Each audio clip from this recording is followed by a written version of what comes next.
So welcome to this short overview of current policy developments in the area of cybersecurity for critical infrastructure. As Ottilia already said, I'm Christian Wilk. I'm also your project officer since the very beginning of Energy Shield. I remember still the kickoff meeting in Bucharest. So without further ado, we can go to the next slide where I give you a quick outline of the presentation. I will start with a quick overview of the current situation because I have to. Ottilia, can you please move to the next slide?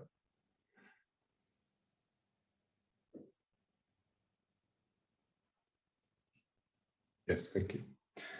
So I will start with the current situation. This is necessary because I will quickly describe in a minute why.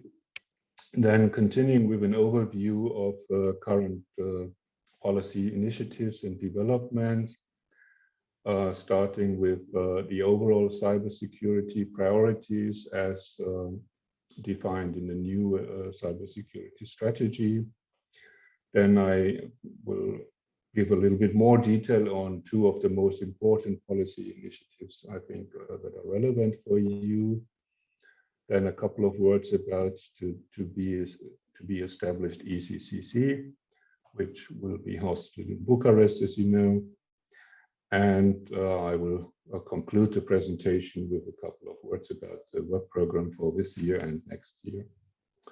Next slide, please.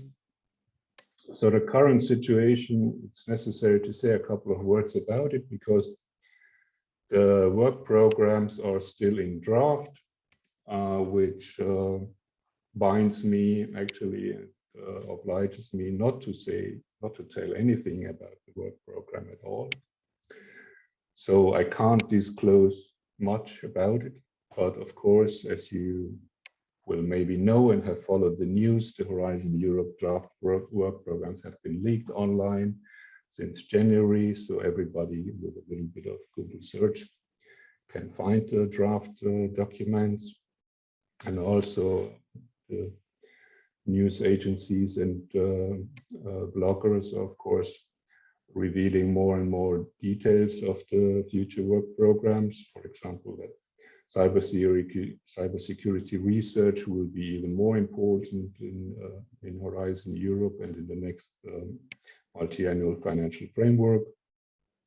The latest news I can give you is that the adoption, that is the legal adoption of the work program for 21 and 22 is at the moment tentatively scheduled for the end of May 21. So another 6 weeks to go. Usually the work programs are only published after they have been legally adopted, but because everybody is kind of running out of time, deadlines for submission of proposals are end of August, early September. This gives very little time if the work programs will be published very late.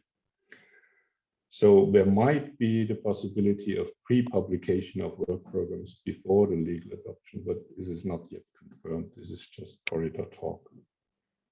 So next slide, please. This is an overview of what I'm going to talk about in the next minutes.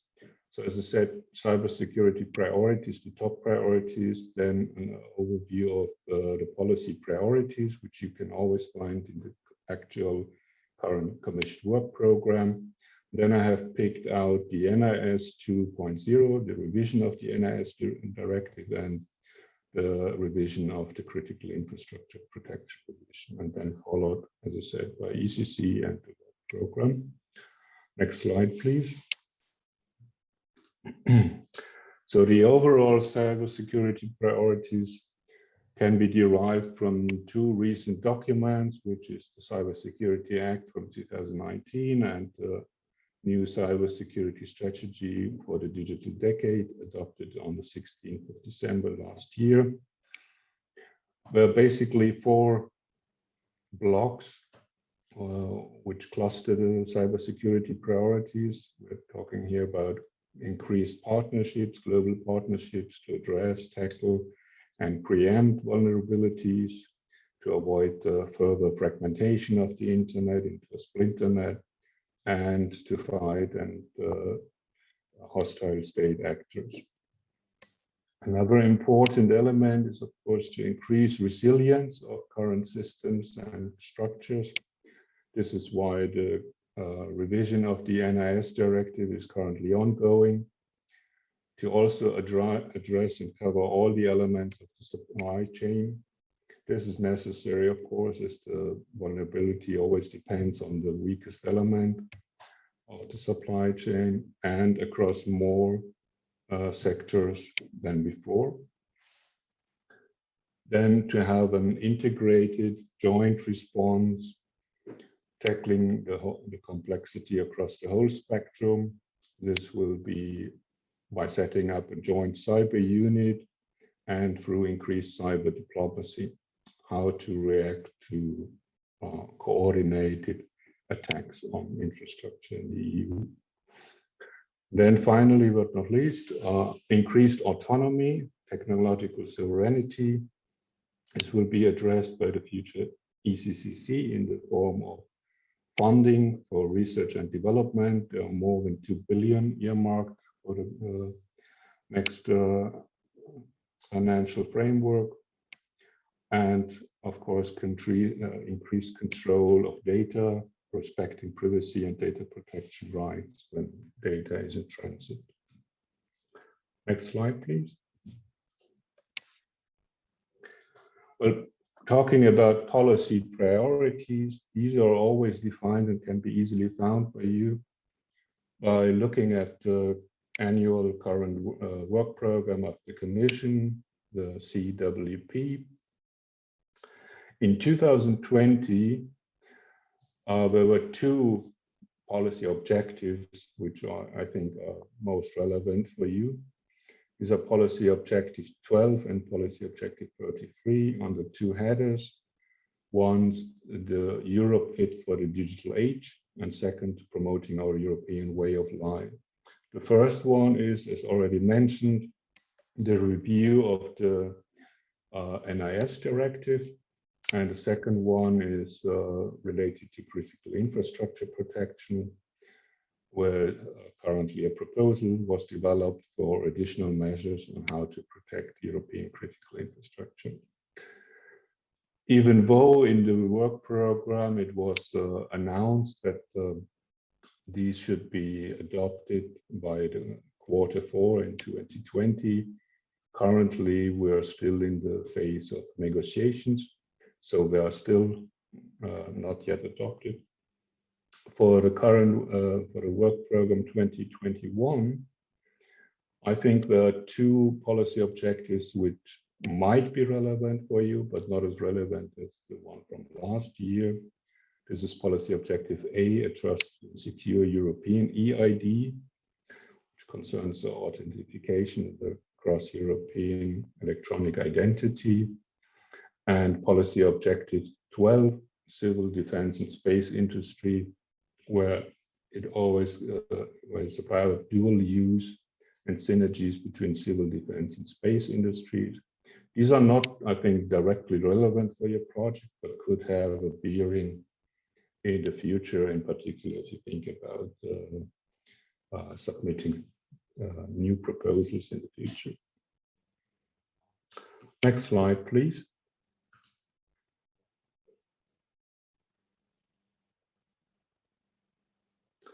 As I said, I had picked out the NIS revision and the CIP revision. I will now come and say about a couple of things about the NIS 2.0. As you can see on the top right, on the timeline, it started basically in 2016, the process of the revision. That is right after the NIS 1. The first one was adopted in 2016. In 2020, the stakeholder consultation closed, and now we are in 2021 in the process of inter-service consultation. That is, Parliament, the Commission, and the Council are negotiating the details before it goes to the hearings and before it may finally be adopted by the end of this year or even early next year. What are the main objectives of the NIS revision? First of all, it was identified that it covered only a limited number of sectors. So the idea is here to cover a larger portion of the economy and society, to extend it to more sectors. Then within the sectors, to focus more on the bigger and critical players, and to abolish the current identification process, as several weaknesses were identified, such as disproportionate amount of identified critical players in only a couple of numbers of countries, which of course can be traced back to the strategic interest of those countries. So there was a need, or need has been seen, to update this process of how critical infrastructure is identified, and then to align the security requirements and expand supplier relationships and risk management throughout the whole supply chain, to streamline incident reporting obligations, to align provisions on national supervision, and to have a more operational cooperation approach, including also on crisis management. This is basically building on 3 pillars: to increase member state capabilities, to introduce a more harmonized approach to risk management, and to step up cooperation and information exchange. Next slide, please.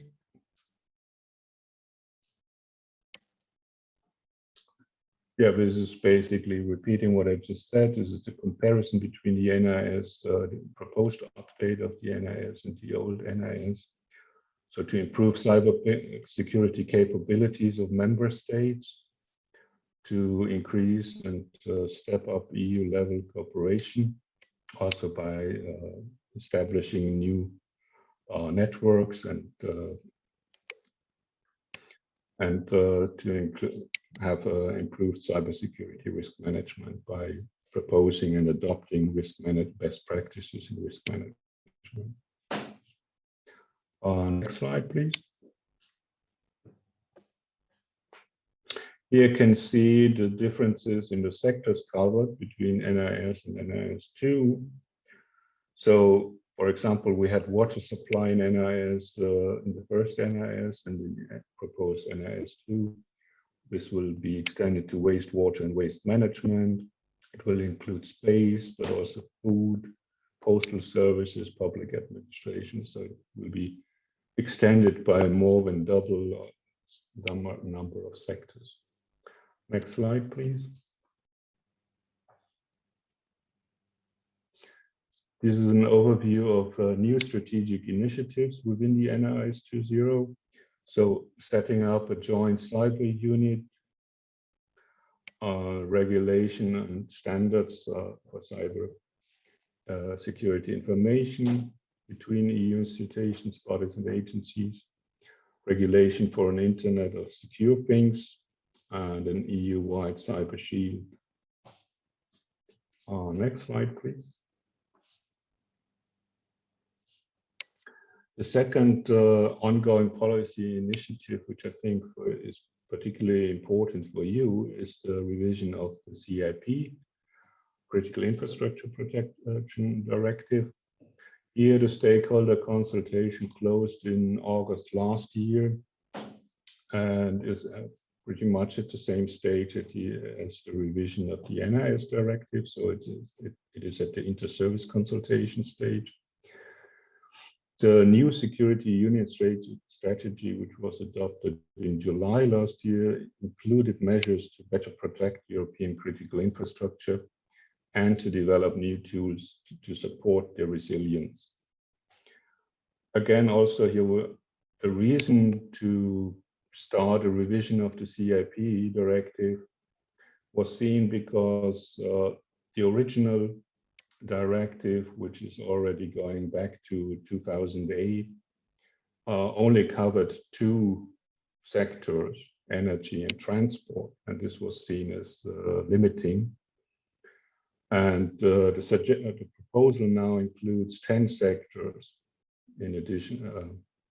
So energy and transport remain, but will be extended to banking, financial market infrastructures, health, drinking water, wastewater, digital infrastructure, public administration, space. And as you can already see from the list of these sectors, the idea is also to align it with the NIS 2.0, because all critical entities identified under the CER, the Critical Entities Directive, the proposed one, will be subject to cyber resilience obligations under the NIS 2.0. So these two upcoming directives will be basically complementary, especially for critical infrastructures. Next slide, please. Now, a couple of words about the European Cybersecurity Industrial Technology and Research Competence Center. I'm pretty sure you have followed up on the news about this, in particular CIMAVI, because the ECCC will be based in Bucharest. This was decided last year in December. What has been happening since then? Well, currently the preparations for the operational setup are ongoing. The operational launch is planned for the end of 2021 or early 2020. That depends, of course, how the preparations are going. But most important for you is that the ECCC will manage all cybersecurity related funding activities across Horizon Europe, the Digital Europe program, etc. So these are the two biggest, of course, Horizon Europe and the Digital Europe program, altogether more than 2 billion. And in particular, the current Cluster 3 Civil Security for Society, which is currently managed by REA, my agency where I work for, that will be taken over by ECCC eventually. And we can move on to the next slide, please. So this means actually that REA will no longer manage the Horizon Europe work program for cybersecurity, and this will already happen this year. So our portfolio of cybersecurity projects will phase out eventually when all the projects we are currently managing will close. For 2021, the work program for cybersecurity will actually be managed by DG Connect, because the ECCC is not yet operational and running. And most probably in 2022, all the cybersecurity core topics will be managed by the ECCC. As I said in the beginning of my presentation, I can't really disclose details of the work program because it's not legally adopted yet. But from what I have said before and the topics covered by the revision of the NIS and the CIP directive, it is clear that cybersecurity will remain the top priority of the current Commission, and in particular of critical infrastructure, resilience. Everything is connected to each other even more, so Internet of Things and cyber physical systems, of course, will play an important role. AI is in everybody's agenda, so AI for cybersecurity, automation of testing and validation will play a crucial role. Privacy preservation for data in transit will remain on the agenda. Maybe a new and more prominent topic in the future will be quantum cryptography and quantum security. And standardization and certification will definitely play a huge role, as the mandate of ENISA has been tasked with, particularly with standardization and certification. But I think my colleague from ENISA can tell you more about this.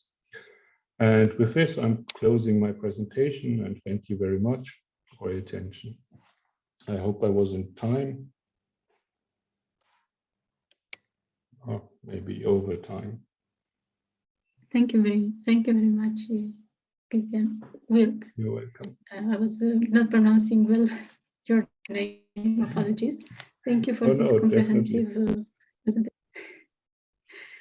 Okay, and thank you for the early insights on the ECC and the Horizon program. We will certainly follow up on this. Next is Constantinos Moulinos. If you are ready, he's an expert at ENISA and will bring us some details from the work ENISA is performing this period. Yeah, hi, good morning to everyone. Can you hear me? Yes, we can hear you. Yeah, thank And we can you see very the much. screen. Okay, so I can go on. So thank you very much for this invitation, which I gladly accepted. My name is Konstantinos Moulinos. I'm a cybersecurity expert, and I run the NISA energy relevant cybersecurity projects. And today I will give you a short overview of ENISA activities and relevant to energy sector cybersecurity. To be honest, ENISA has taken over and is active in different areas with regards to cybersecurity. First of all, starting from the top right side of this slide, we provide technical guidelines and ENISA issues from time to time technical reports. We have issued reports on energy sector specific industrial control system cybersecurity, like communication and dependencies on smart grids as well as on industrial control systems. Secondly, ENISA is collaborating with various EU institutions and Commission, especially with DG Energy and DG Connect, and by advising on policy developments and implementation.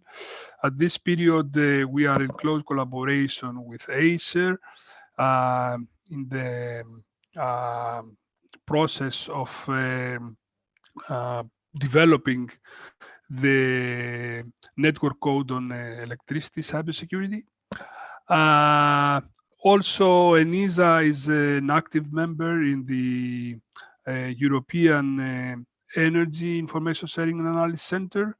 The main purpose of this activity is to share information. ENISA has the role in this community to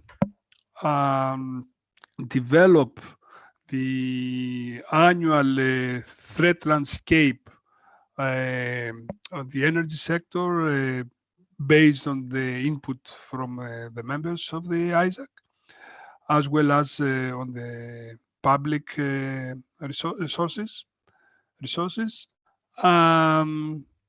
Another activity is that ENISA is engaged is the NIS Cooperation Group. The NIS Cooperation Group is the one that is the collection of responsible authorities, cybersecurity authorities of Europe. And there is a work stream which is dedicated to energy sector cybersecurity, work stream number 8. And there, ENISA provides knowledge and technical trainings to the members of this group. Last year, we provided a session on audit techniques and frameworks relevant to cybersecurity for energy. And this year will provide a more technical knowledge building session on industrial control system cybersecurity. On top of these activities, ENISA has is organizing exercises, and in 2014 organized an exercise with a focus on the energy sector. And finally, but last but not least, the activities of ENISA are aiming at raising awareness across different communities, and by providing presentations, statistics, involved in speaking engagements, and so on and so forth. Can you hear me? Yes. Yes, we can. Yeah. Thank you. So I will provide you the state of play with regards to energy, with regards and concerning the policy context. I will add some elements on the very detailed presentation of Chris. First of all, I would like to say that based on our observations and the input that we collect in the context of the energy ISAC, as I mentioned before, we have noticed that attacks against power grids are increasing. And the statistics, the data you see here are based on the analysis of almost 100 attacks in the context and what we have collected in the context of the energy ISAC. The statistics and the data are based on the input that we have received from the members of the energy ISAC, as well as based on the public resources by using tools, automated tools for this purpose. And there are some interesting initiatives in progress, which I think that will play a significant role for shaping the cybersecurity of future energy grids. One of them is NSD review. The NSD review brings a lot of new elements for the energy sector. For example, it adds new areas like power generation, electricity market operators, hydrogen, etc., which these areas were not existing in the current version of the NS directive. So we will expect more operators in terms of areas to be under the scope of the NS directive. But as Chris mentioned before, perhaps this will not the number.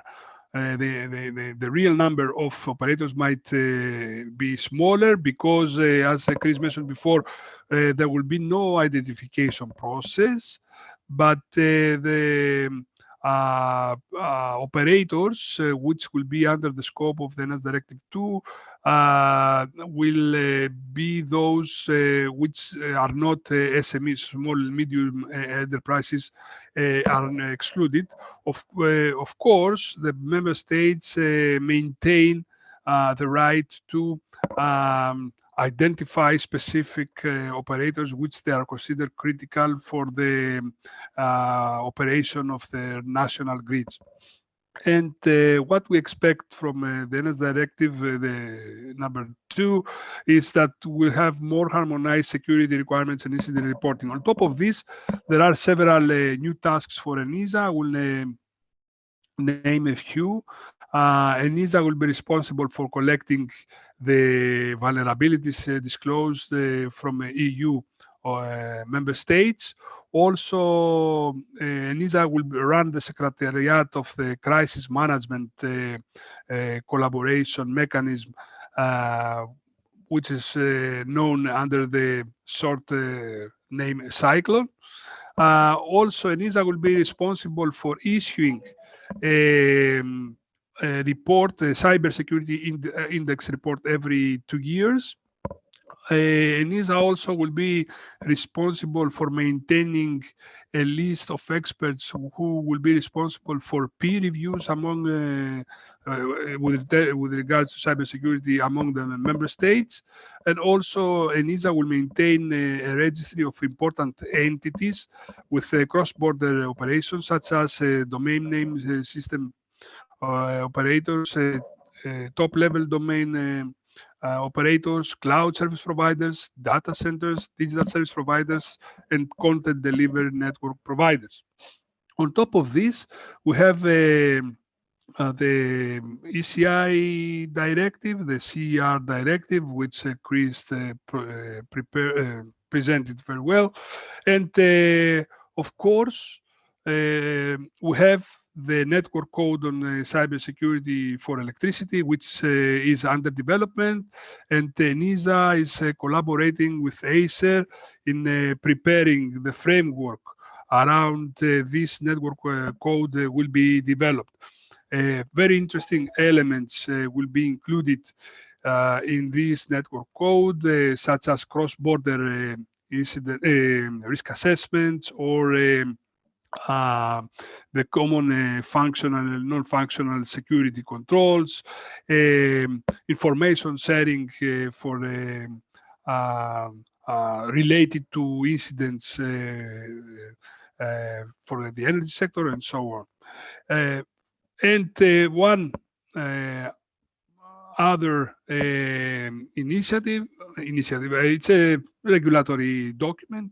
It's the recommendation that the Commission has issued on cybersecurity in the energy sector, which describes the three specificities which make the energy sector different from other sectors, namely real-time requirements, cascading effects, and mixture of legacy and the state-of-the-art technology. And there you will find a list of cybersecurity measures relevant to these in order to identify and to address these energy-specific cybersecurity requirements. All these years, what ENISA has observed in the sector is the lack of collaboration with the private sector, which is missing from the ENISA directive.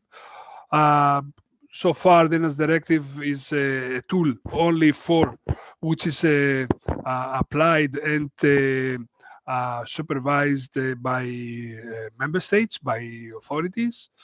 So we envisage and we wish that in the next version of the NES directive, kind of collaboration with the private sector will take place.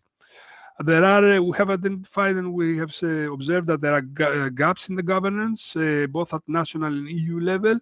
At national level, we will see that not all the regulators in many countries do not have the cybersecurity mandate, and they don't. They are not engaged in cybersecurity developments. Small and medium operators are not in scope of the NICE directive. We have, as I said before, a responsible disclosure of vulnerabilities is still missing, but this will be addressed hopefully in the NS directive too. There are gaps in coordination of during crisis for the energy sector. To give an example, NSOE and EU DSOs are not engaged in a crisis management according to the current crisis cooperation structure. So we think that this issue will be appropriate to be addressed in the network code for cybersecurity in the energy sector. There is an insufficient overview of the big picture with regards to the threat landscape and early warning capability. In other words, there is no central repository for all energy cybersecurity relevant incidents. And the statistics that I presented you before, you saw that they are based on statistics that we received, or data that we received from a specific community, and not the whole EU community, EU operators. And of course, the issue that dependence on other sectors as well as on other energy operators with a cross-border nature are not taken into account, and we hope that this will be addressed with by the network code on electricity. This is my last slide, and I would like to give you some flavor of the trends for the critical infrastructure protection, what we expect that will take place in the next 3 years. Of course, the rapid change that is still here will continue because new models, especially for the energy sector, appear, and green energy will play a significant role in the for shaping these new business models, and this will add a lot, will change significantly the threat landscape in the energy sector. Increase the dependencies with other sectors, especially the dependency of energy sector from the telecommunication sector, as well as other services such as cloud will continue.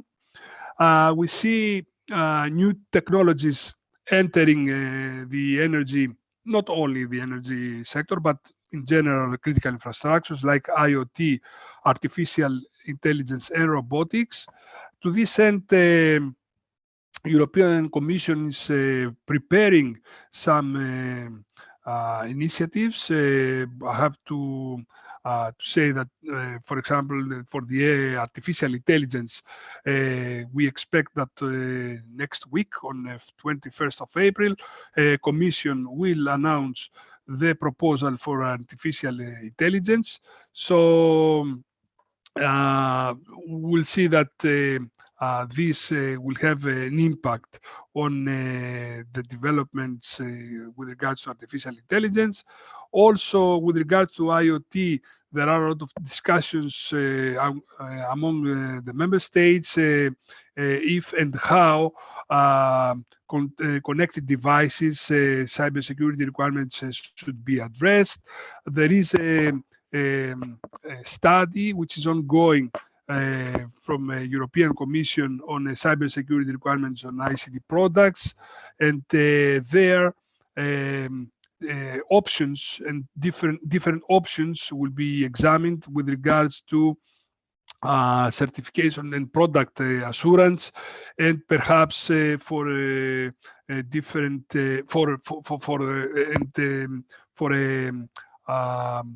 an horizontal instrument to address a supply chain for these devices. Okay, the classical IT-OT merging continues. People with different cultures, they somehow this creates the need for more awareness raising and connection between these two communities. 5G and virtualization, we expect that on the one hand will bring so to speak, many benefits to the future energy grids. However, also will introduce, especially 5G, new kinds of threats, because energy grids are crucial for the operation of our society.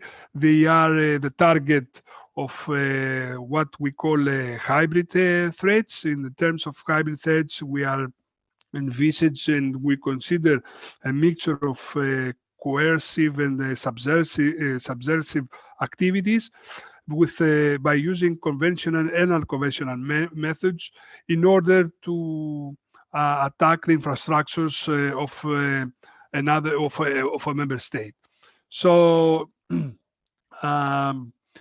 we expect that hybrid threats will continue for the future, and of course, what we can for sure expect is the coexistence of multiple legal environments will create the need for alignment between these different um, um, regulatory instruments which come in place. We have SEER, we have the critical entities resilience directive, we have the NAS Directive 2, we have the network code for energy which is coming.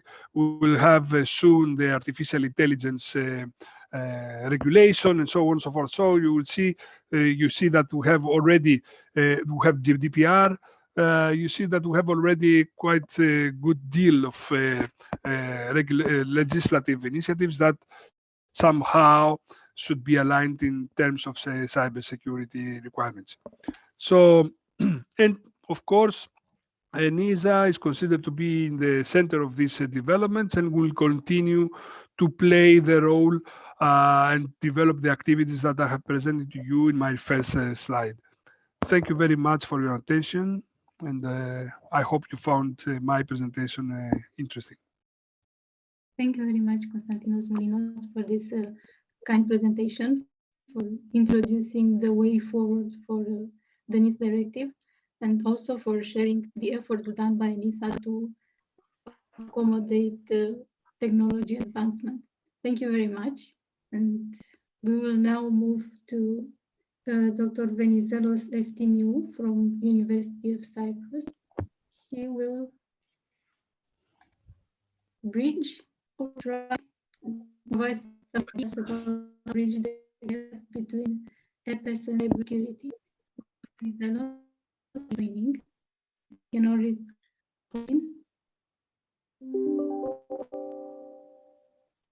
Hello, good morning. I hope, Ottilia, you can hear me well.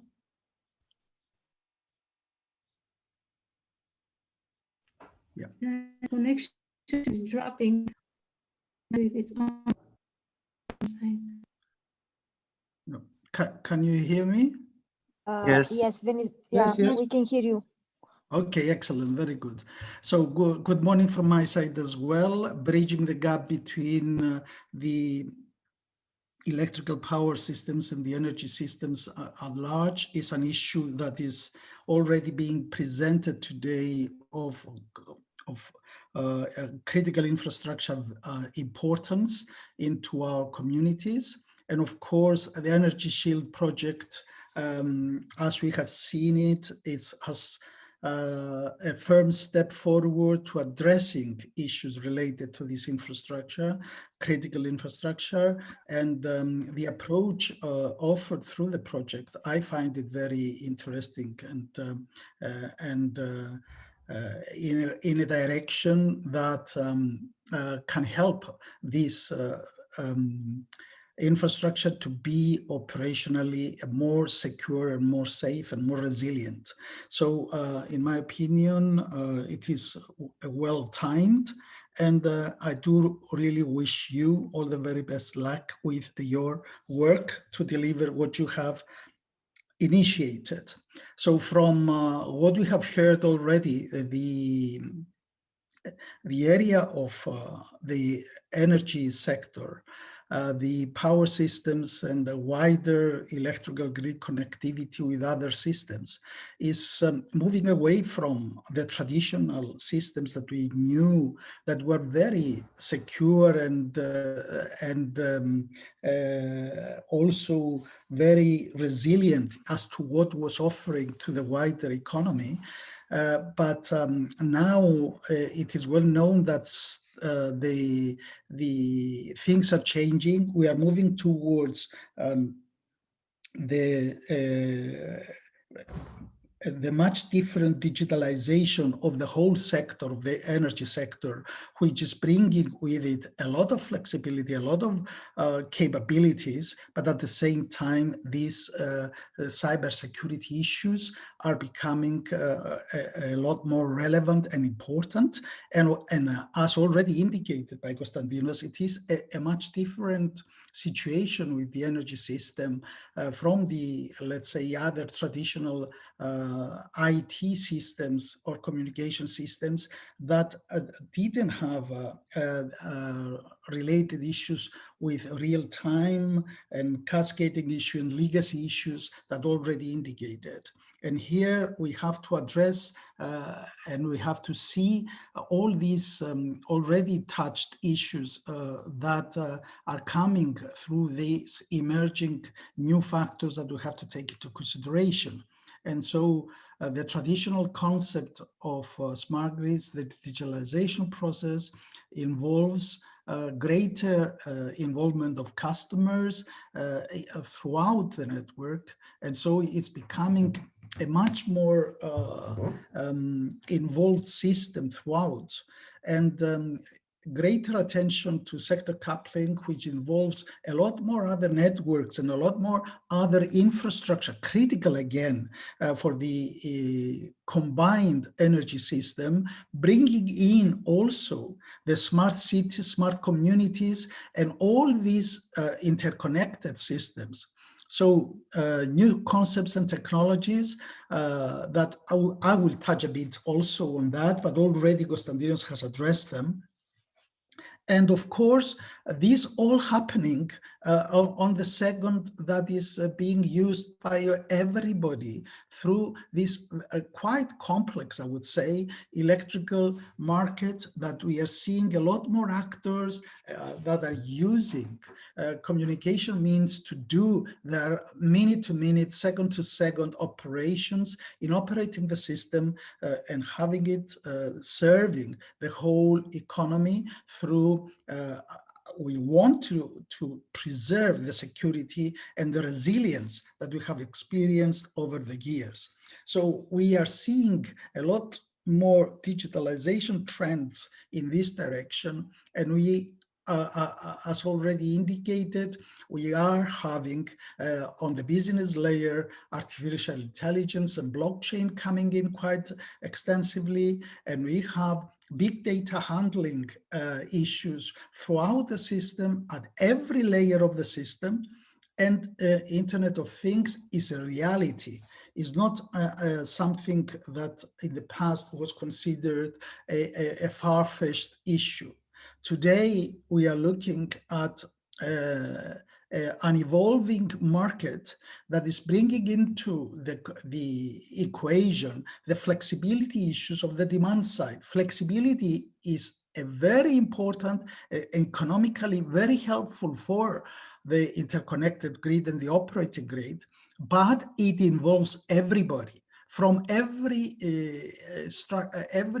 equipment that we have and appliances that we have in homes, in buildings, in factories, or wherever, including electric mobility, moving and storage coming in, all these are playing an important role in making the system more flexible, which is required because we have intermittency from renewables, and this is matched efficiently and effectively through the flexibility issues and reducing the cost of the system. But this requires communication, this requires data, this requires effective management of the system, which brings in the issue of cybersecurity.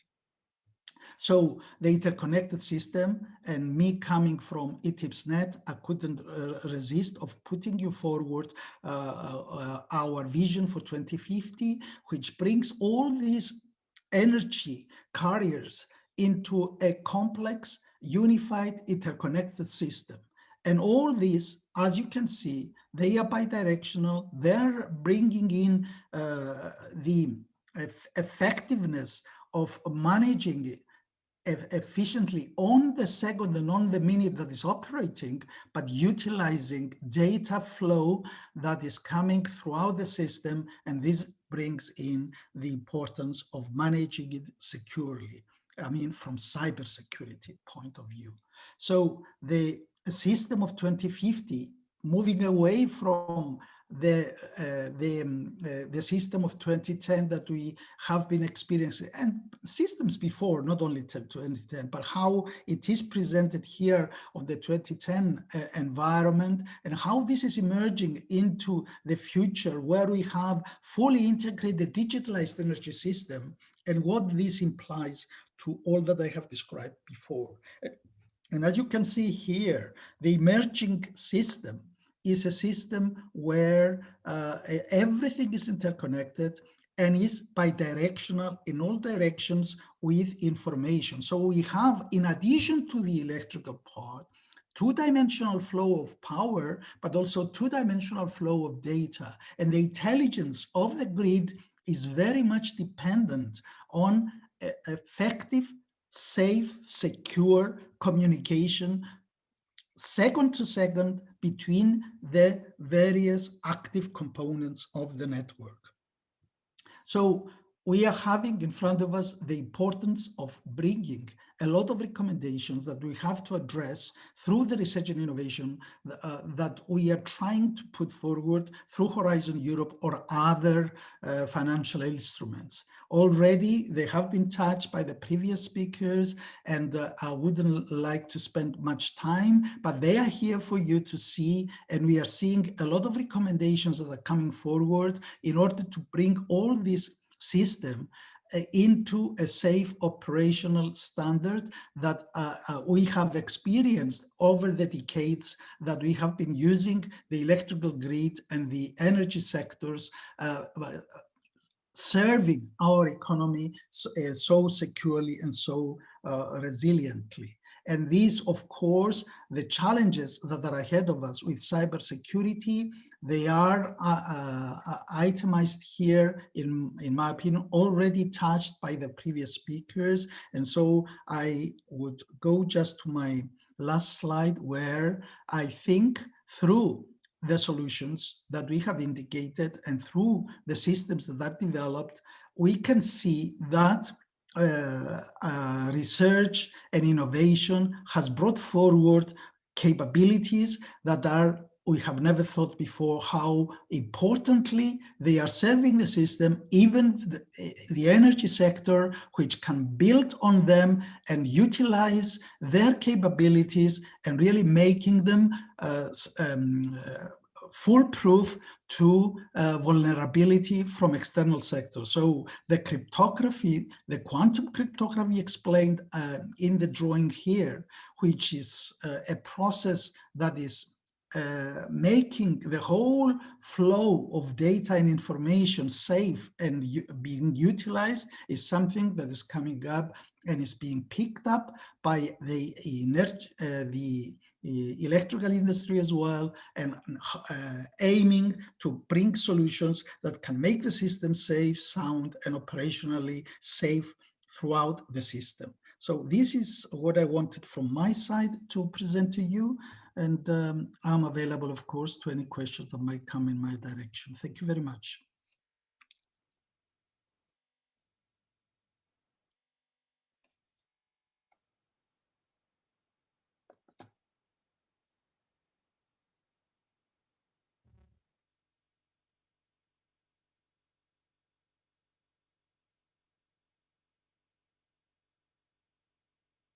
Hello.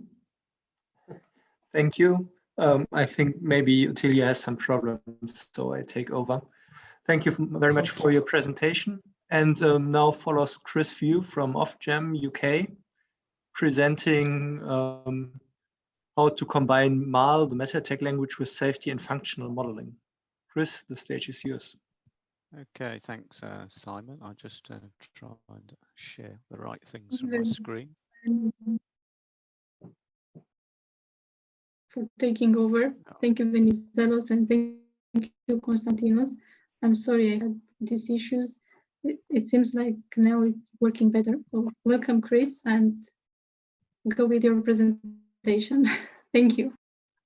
Okay, just get back to that.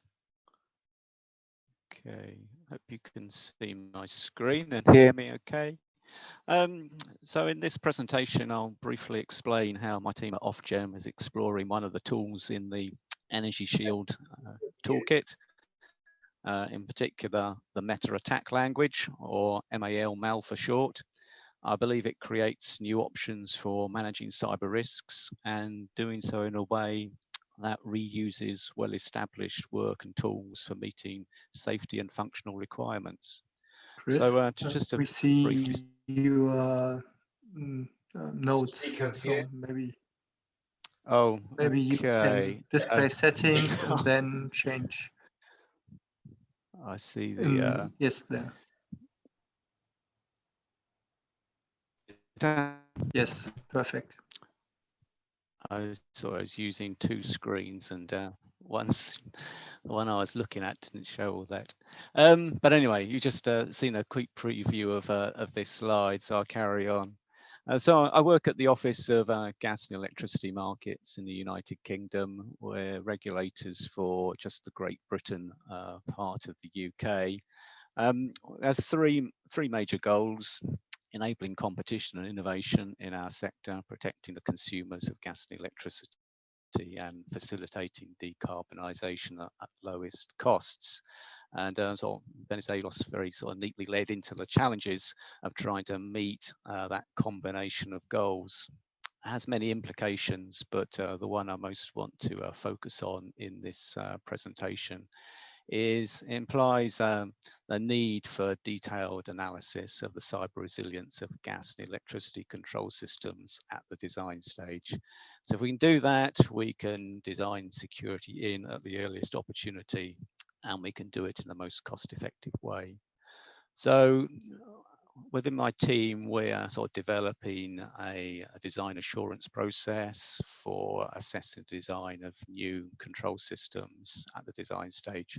And we're trialing that some partners from National Grid, who are producing a new design for a control system for the suite of gas compressors that pump the gas around Great Britain. So I'm just trying to give you a flavour of what this sort of assurance process looks like and how the meta attack language fits into it. So at a high level, it looks like this, or it's illustrated simply.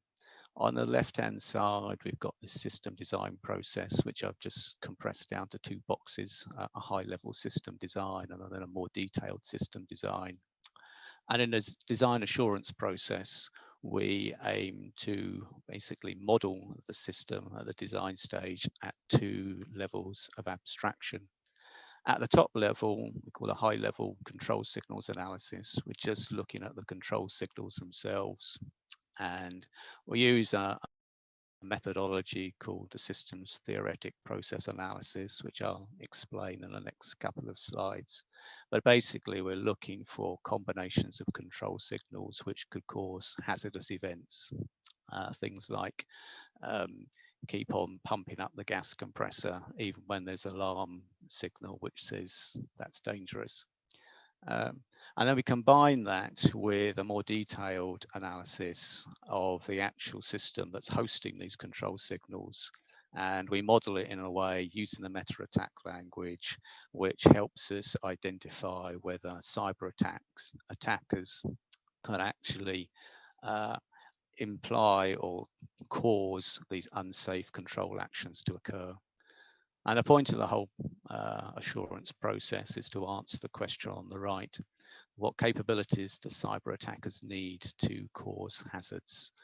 By capabilities, I mean things like the skills or access to the system that they might have.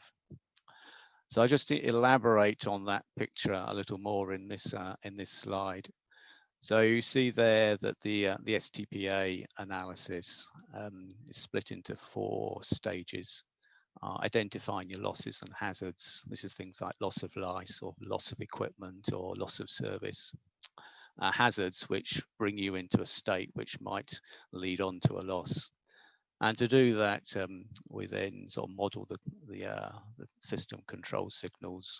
We try and identify hazardous combinations of control actions, and hence the loss scenarios. And those sort of each of those stages feed into the detailed modeling below. So we model the system in sufficient detail that we can do this analysis of attack paths, the sequence of steps that attackers could take to get from some entry point to the point at which they can implement hazardous control actions or cause those to happen. And we call those the cyber loss scenarios. And if you can identify the cyber loss scenarios in sufficient detail at the design stage, we can then sort of design in prevention or detective measures to stop them from happening. And what's great about the meta attack language is it gives us a structured sort of formal way of joining up those two different pictures of the system, the high level picture in STPA with a more detailed picture for which we can do the attack path analysis. If I just elaborate a bit more on the STPA and the control signals picture. Typically, we're trying to build up this picture of control signals, how they flow down, typically from some human controller at the top, through some automated sort of control process, down to the actual process that's being controlled, and their feedback signals coming back up the chain. And the opportunity for the cyber attacker is trying to manipulate the control signals and the feedback. So you can do things like false data injection. So you might add in signals which say, you know, make the gas compressor go faster or the power generator go faster. And at the same time, you block alarms which say, you know, you're oversupplying or the grid is now out of balance, or the vibration signal in the alarm signal from the compressor is sounding, but it's ignored. So these are some of the more dangerous combinations of things that attackers can do. And as Venezuela's noted in the previous talk, they're quite different from the sort of attacks that occur in IT systems, which are protecting information. The powerful attacks are ones which potentially just simply manipulate control signals. So how does that relate to the lower level, more detailed picture? So this is a screenshot of a tool also originating from KTH, as does the meta attack language. It presents a view of a model of in this case, an information system. And the model itself contains more detail that's shown in this picture. This is just a view of some of the components, which give you an illustration of a potential attack path from the top left down to bottom center to the data store. And if we capture sufficient information in the model itself, we can do some analysis of the possible attack steps from the start to the beginning and how long that might take. And that gives us the graph on the bottom right, showing that the probability of the data store being read in a given time. And we trialed this approach last year on the control system for a power generator, 2 gigawatt power generator. So not a trivial thing. And it gave us some really interesting findings on the attack paths that it considered to be most exploitable. This was an automated analysis, but the operators agreed that it thought it was a reasonable assessment. Constraint of this approach is it's quite IT centric, but we can use the meta attack language to customize it more to other types of environments. So this text is just taken straight from the meta attack language website. And as it says, it enables us to customize the modeling approach to different types of environments. And that's kind of really helpful from our perspective, because not only can we tailor it to the needs of, say, an energy system or a substation, for example, but also to a particular instance of one of those, where we basically encode these unsafe control actions into, we define them in the meta attack language, and then we can automate the search through a model of the system for whether or not the cyber attacker can actually implement them. So this is an example from Simon of a customization of the modeling approach using meta attack language to the power domain. And we hope to go a bit further and build on that to customize it to particular instances of systems within the power domain. And finally, I just wanted to mention a concept about how we integrate with this other thing. I didn't say earlier on, but I should have pointed out, as we go through the control signal analysis, we can, that's not necessarily cyber specific. Much of that analysis is common to the safety and sort of functional analysis of the system. So we largely reuse work that's done anyway in power systems. We take things like HAZOP studies and the functional design to derive the information that we need from it in STPA. But ultimately, we want to get to a position in which we can run the models of the system from a cyber attack perspective, but interface them with models from a functional perspective. And in an electricity world, models of this, for example, the transmission and distribution system are quite common. And we could, in principle, run more detailed analysis of what happens if a cyber attacker gets to, say, multiple points in the electricity grid control system.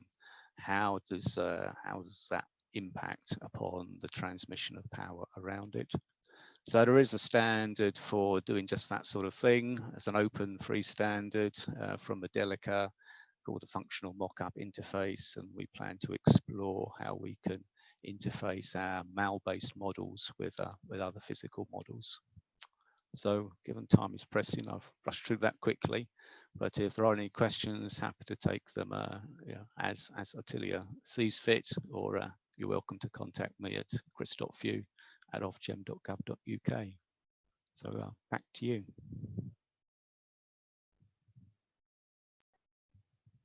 Thank you very much, Chris, for this presentation. We are a bit late with the schedule. We have one last presentation during this session. Iaco Burcianu, our technical leader, is jumping right into the middle of things. Welcome, Iaco. The floor is yours. Hello, everyone. Well, I am going to present now what we are creating as part of Energy Shield project. Well, the electrical power and energy system are very complex, and the evolution is very fast. And in line with the evolution of that complex system, also the cyber attacks evolves.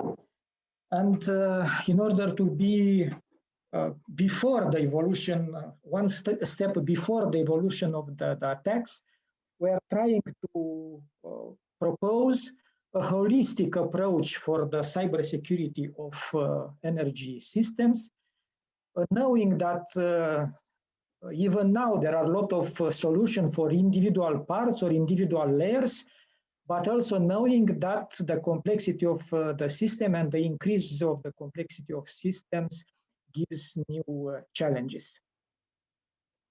In Energy Shield project, we are proposing a toolkit. That toolkit is grouping together several important tools. The toolkit also offers the usage of fused data, of data collected and processed for all that tools and put in one place and giving a consolidated answer.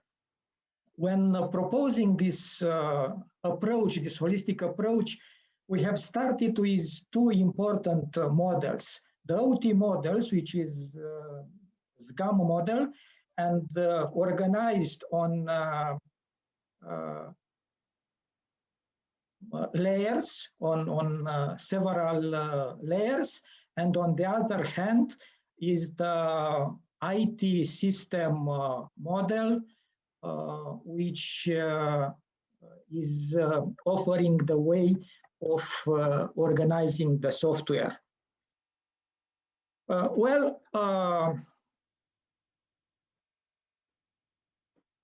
Based on that approach, we are creating a toolkit. I suppose that the network, can you hear me? Yes, we Yes. can. Because I suppose that the network is, I receive a message of, Your voice is clear. okay, okay. Well, now what we have here in front of the presentation is the main page of the whole system. On this main page, we can understand what is inside and if it is working or not. This is the first view from IT point of view. We have here a number of federation members because the toolkit is also a federated one. And of course, application and what application are working and if they are working properly.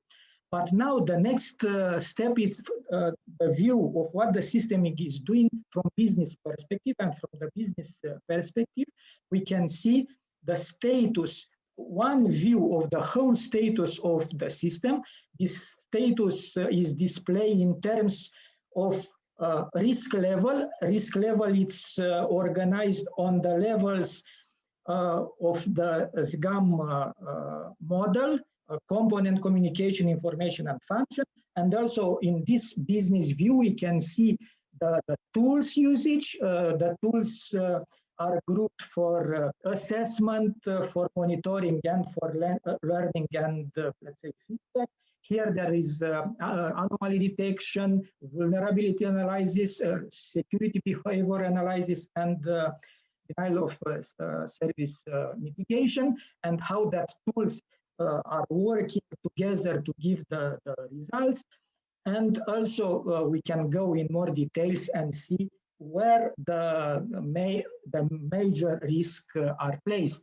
But also there is another view, and that other views display the security problems on a map. On that map, we can see, we can have a global view. This is a more global view, but we can go on each element and see, in fact, for each device, the risk level for this device. Now, even more, we can see the risk levels using a kind of system as a whole, and seeing the all risk levels organized on the SGAM infrastructure, on the SGAM model of the system. And now, having this global view, we can go to detailed view, and the detailed view is organized even on pilots and on position of several devices, but also is organized on tools. And in the next minutes, I'll invite producer of two important tools used for assessment. First of all, it's security behavior analysis, and after that is vulnerability assessment. In the first part, well, going to this tool, now I invite Anna to enter and present more about this tool.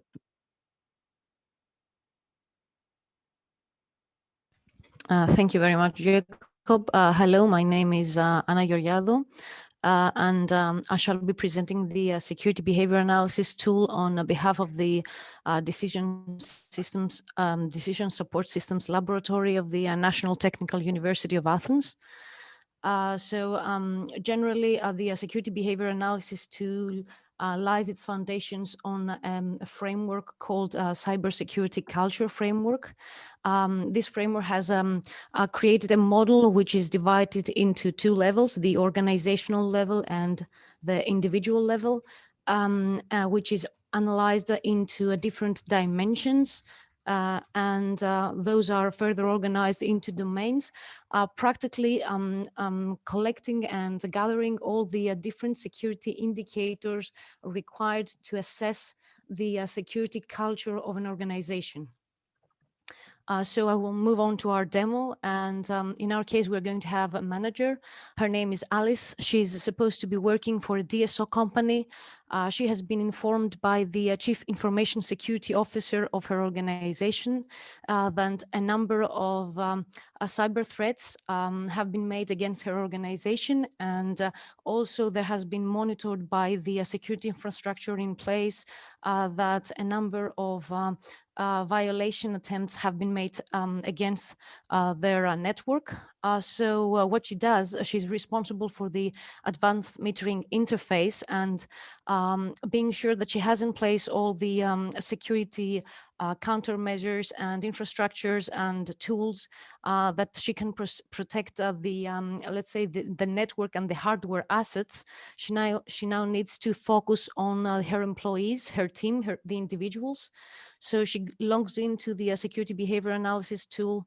She has a general overview of what the current status of the organization is. She will now further look into it and have a look on the individual metrics, which are directly related with the personnel.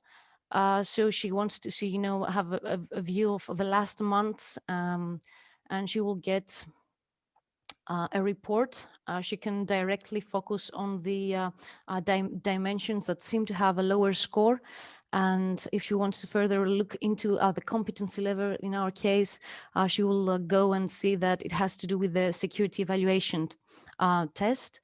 She can have more information about this and what kind of metrics she has here, but she understands now that she needs to focus on these specific metrics. So she's going to create a group for her team. So it's going to be the advanced metering team that she will be evaluating.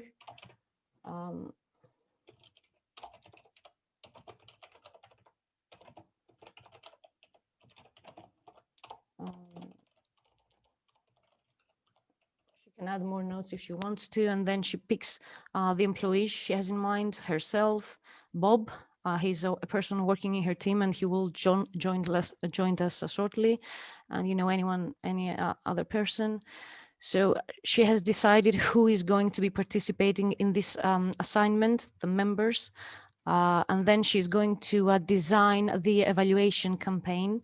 This is an assessment iteration that the framework introduces. So she needs, first of all, to decide what kind of metrics she needs to evaluate, and then select the different questionnaires or games, tests, simulations. So she can pick some of the questionnaires and some of the available tests. So for example, for the phishing email quiz, she also needs to choose some of the predefined email templates we have here. The users need to understand if these are legit emails or they're phishing ones. And there's also the possibility to introduce more email like that using the tool. Or you can also configure a simulation test, which is emails that they're going to be actually sent to the participating members. They will receive these emails in their mailboxes, and they will be evaluated if they click on this link or not. And she will assign it to her team. And what she will do later is she's going to inform in the daily meeting her entire team that because they have this kind of issues, she has created an assignment campaign, and that she expects them to fill this questionnaire and the tests by, let's say, the end of the week. So what her team will do after that is that they will be, since they have been informed about the assessment, they will sign in to the tool, and they will see the assignments that they have been made to themselves. So now Bob, that he signs in, he sees that he has to answer all of these questionnaires and games. As you will see, because Bob, he's a simple user, he has less, trimmed views here and less privileges that Alice had previously. So he might, decide to take a questionnaire and, quickly go through the questions and answer them.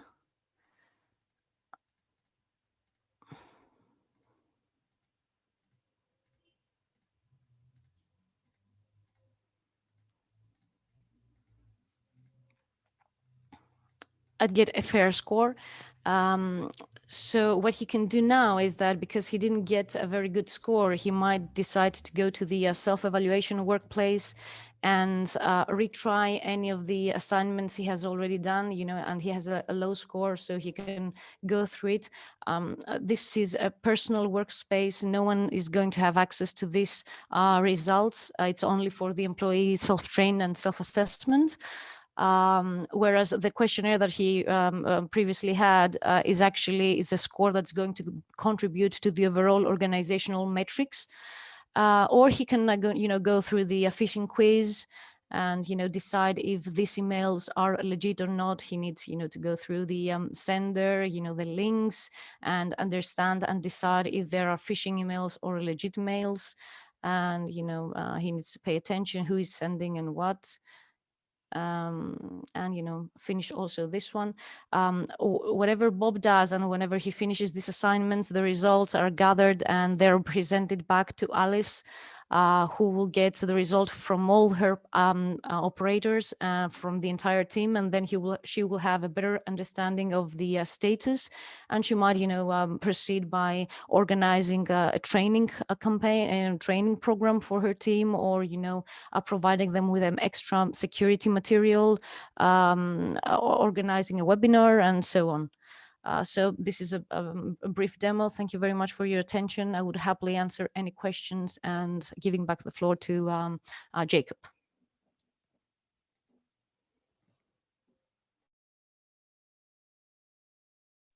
Thank you very much, Anna. Now, the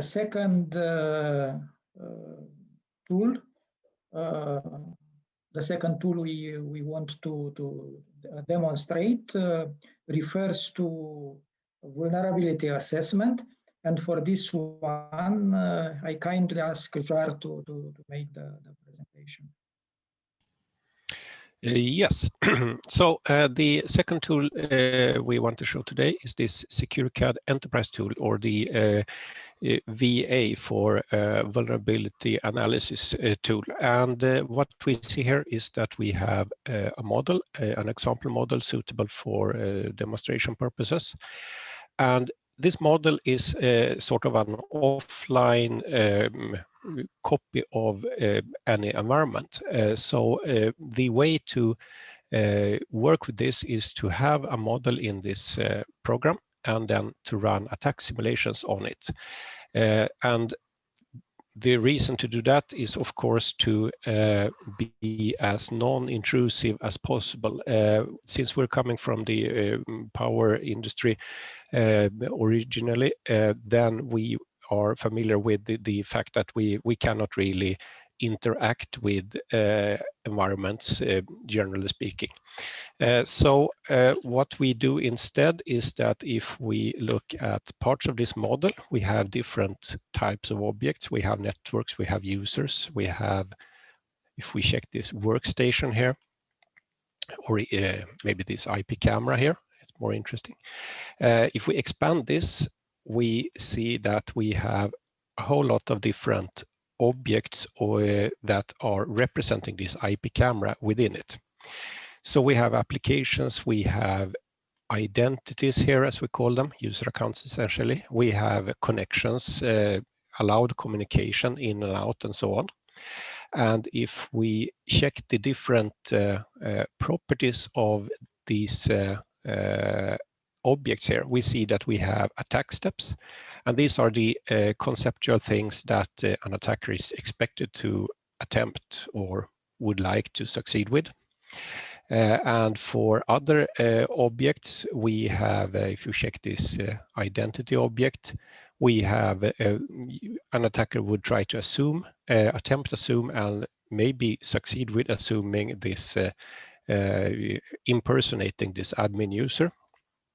And then we have defenses like two-factor authentication in this case. And some objects, they have defenses and some haven't. The interesting part from my perspective when using or working with this tool is that some information can in an IT environment, they can be collected actively using vulnerability scanners and things like that. So that would say something about the probability of, let's say, vulnerabilities being present. But in many cases, when it comes to critical infrastructure, we will have to stick with unknown vulnerabilities because we don't know if there will be a vulnerability here and we cannot really check it.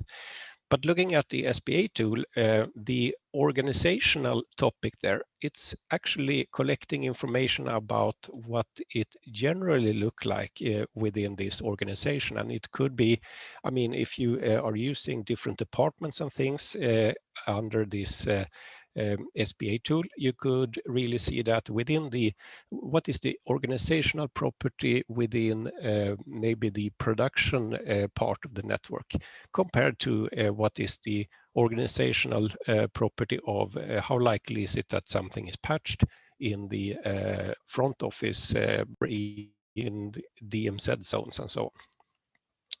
And also we have, if we check user here,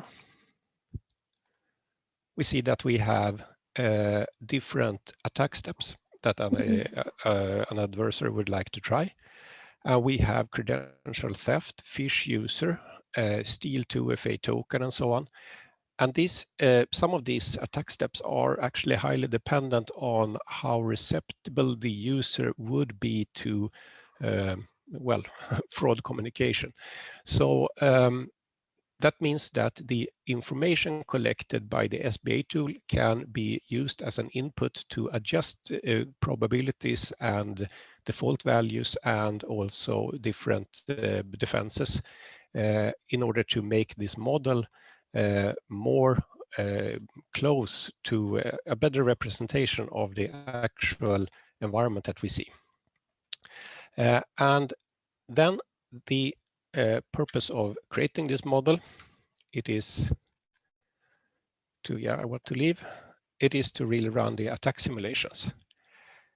So the attack simulations are run on different scenarios. And if we look what the outcome of those ones are, we see that we have a couple of pre-selected high value assets. And these are things, assets in the model that are considered to be particularly important from a business perspective. It could really be the insecure control behavior that Chris was mentioning.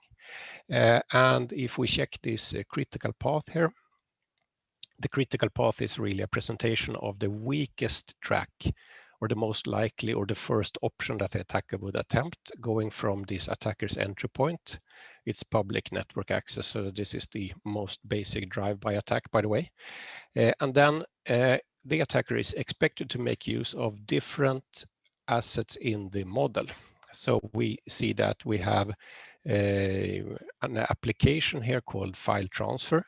And that file transfer on the lower line here, we see that we have the object name on the top.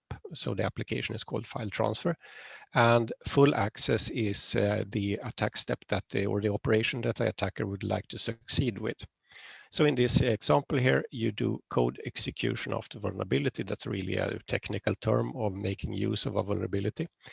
It gives full access on this application, which in turn means that if you have a foothold here, you can start to communicate with anything else that is reachable on the same network. And then the attacker would work its way through here. And we also have the possibility to say that, yeah, this is the most straightforward way, or from our defender's perspective, the weakest link.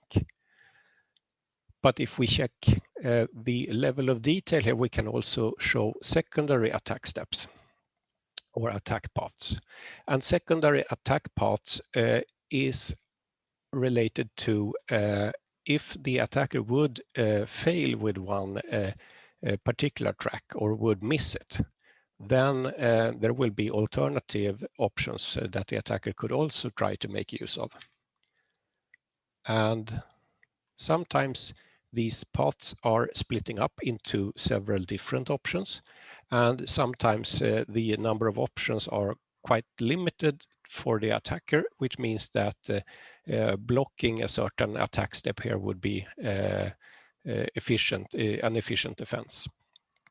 So suppose that any of these attack steps, if we could prevent some of these different jumps between different objects, it would really mean that the attacker would have a harder time proceeding. So what we can do then is that we can say that, well, suppose that we make this harder. What would the attacker have? What options would the attacker have left then? And in order to summarize that in a way, further down, there's a lot of information here, but if I skip further down, we can present suggested mitigations. And this is, of course, a very limited set for this limited model. But the attack simulations have found that access on server OS and this file transfer client that I was showing, they are expected to help the attacker particularly much. So that means that if you should try to improve your security status of your assets, these are the ones that you should look at first. So it's about prioritization, prioritizing security improvements, really. So that concludes what this VA tool is bringing into this picture. Thank you. Thank you very much, Joar. Now you have seen two important tools, assessment tools. In our proposed toolkit, we are combining that tools with other tools.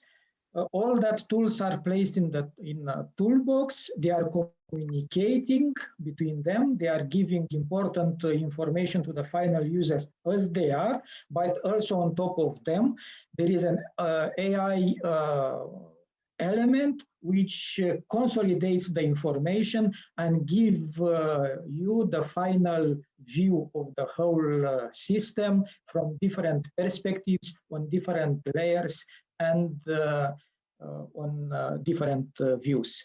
So this is what we are proposing as the IT part of the energy shield systems.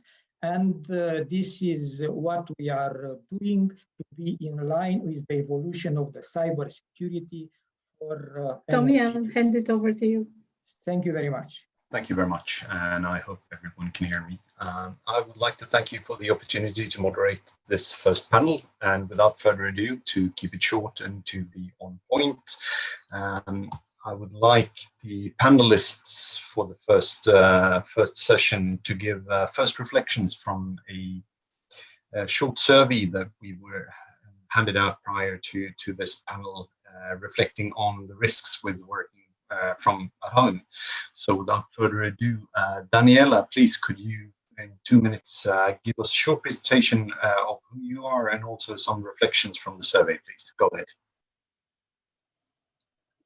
Hello everybody, thank you Tommy. A few words about myself. I have more than a quarter-of-century experience in the IT field in most of jobs like programming, analysis, project management and consultancy. But in the last 15 years in management of human resources and corporate governance, so I will try to give a point of view on the topic from my experience. If I make some reflections on the questionnaire, I would say that behind all these questions, there are challenges every company faced to adopt certain measures and very fast. And I would say that for us, the major issue was to change our organizational culture, our rituals, our routines, our control systems to better adapt to a new way of working. And usually these changes are done slowly, but we were forced by the context to adapt very quickly. And basically the style of management changed. And I foresee that due to working from home, we are entering in a new era of staff coordination, which is not easy at all, but it's not how we are doing, but just we have to do it.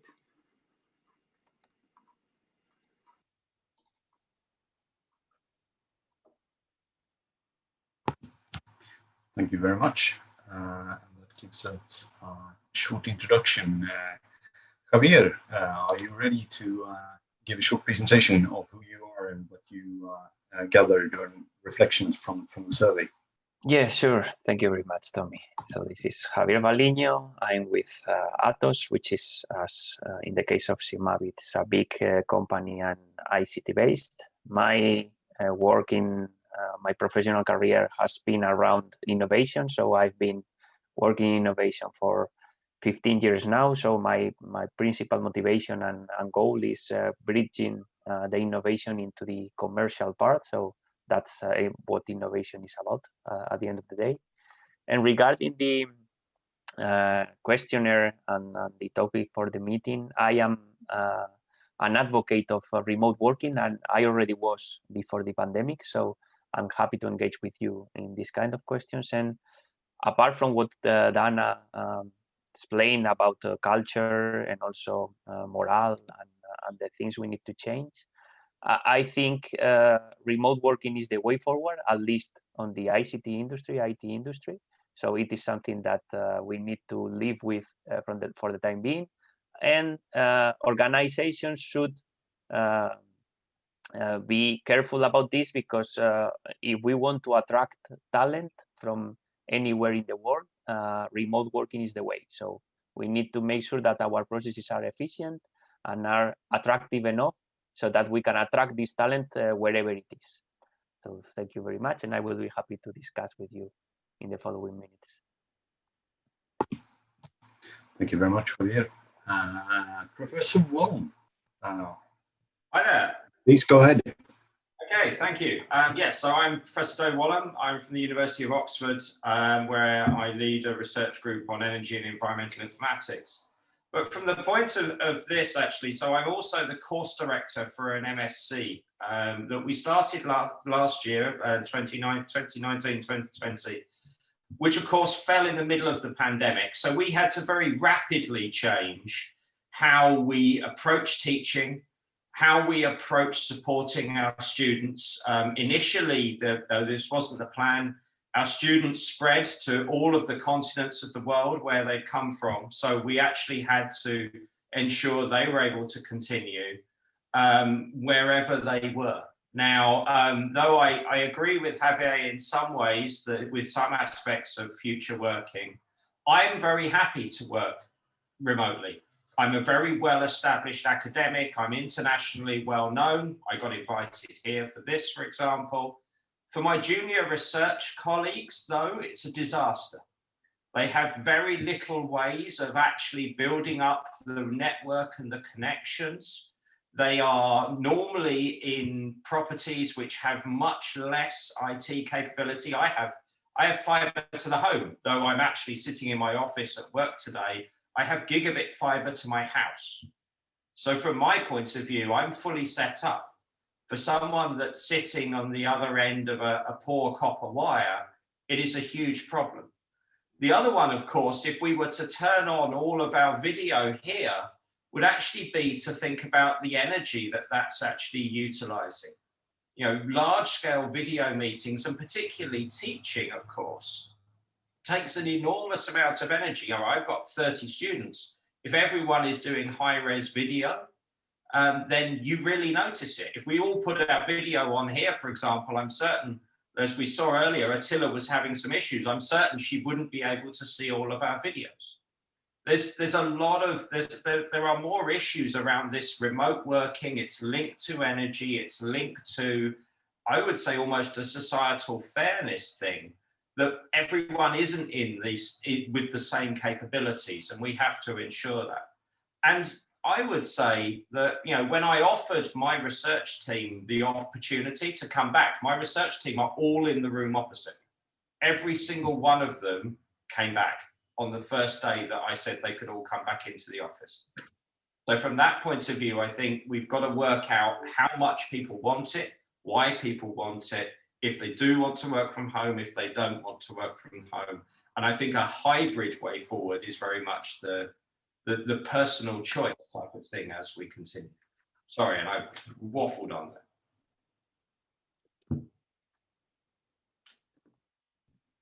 Thanks, Tommy. I don't know whether Tommy can unmute himself.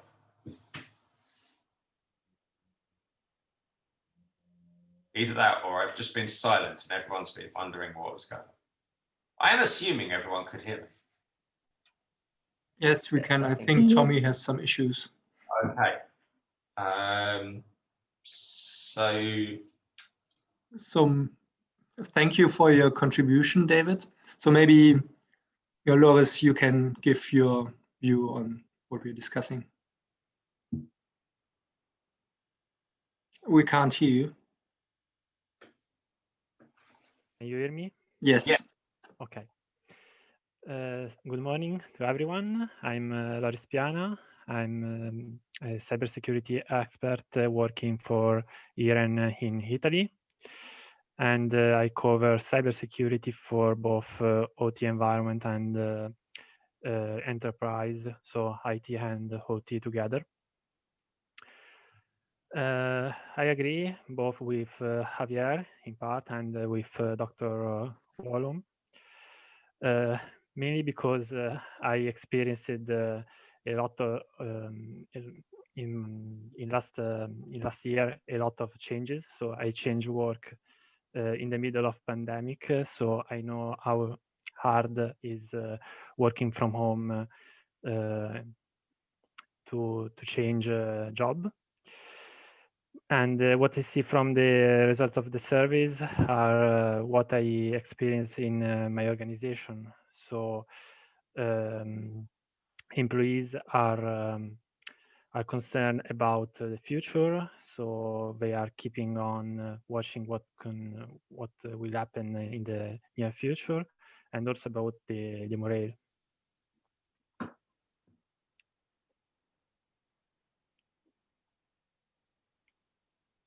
So Tommy is back. Thank you very much. And it was very much to the point that you actually lost picture and I lost the sound there. So it makes it a little bit more point. Thank you very much. And now we have, if I'm correct, Dr. Paun still to make a presentation. Go ahead, please. Yes, good afternoon, everyone. Thank you very much for inviting me to take part in this interesting and strategic discussion. I am representing the Romanian Energy Center Association in this discussion, and I have experience in the past with the Euroelectric in Brussels, with NSOE, the European Network of Transmission System Operators of Electricity, where I work on the 10 years network development plan. Interacting very much with cybersecurity projects in the last couple of years, including in the framework of the Horizon 2020 program financed by the European Commission and other European Commission programs. Now we are running a couple of projects addressing the topic of cybersecurity. Some of them were implemented. I hope I will have some time to address them later on. To answer the question with regards to the questionnaire, I think it reflects very much the reality. The work from home now became one of the most challenging issues for the entire population. Work for home increased mainly to these COVID-19 pandemics, which could not be predicted nor prepared. So we need all to be capable to adapt quickly and to switch from our day-to-day habits of addressing the work issues. As a result, the required infrastructure was not developed properly in time, so we cannot speak about sufficient IT, ICT, entirely adapted solutions today. This is one of the reasons for which I highly appreciate the two demonstrations presented by the CIVECO colleagues and the members of the consortia of the project, we are discussing today. Another important element which I don't think it's handled by the questionnaire, but could be extended for sure. It's the education and the training. Employees are currently not sufficiently trained for this work for home. Of course, there are variations depending on several situations. What I would like to say that we predict, due to high productivity and efficiency of the work for home, this will become a standard and the normal way of acting from now on. I will stop here and happy to contribute to the discussion with other elements later on. Thank you. Thank you very much. And there we have the panelists presented. And I would like to give a short introduction to the next part of the panel. I saw a study from the European Patent Office a couple of months back I think in February, and the study entitled Intellectual Property Rights and Firm Performance in the EU confirms that there's a strong positive relationship in between companies' ownership of different types of intellectual property rights and the turnover, and also how much revenue each employee generates, and also how they're able to pay higher wages to the employees. And although this was interesting, my take on it was slightly different, and that is, it's not only more threats in the environment, in the cybersecurity realm, and more vulnerabilities that increases the cyber risks. It's also the fact that we tend to work differently today, and we generate value in the companies and in the organizations in a different manner than we did previously.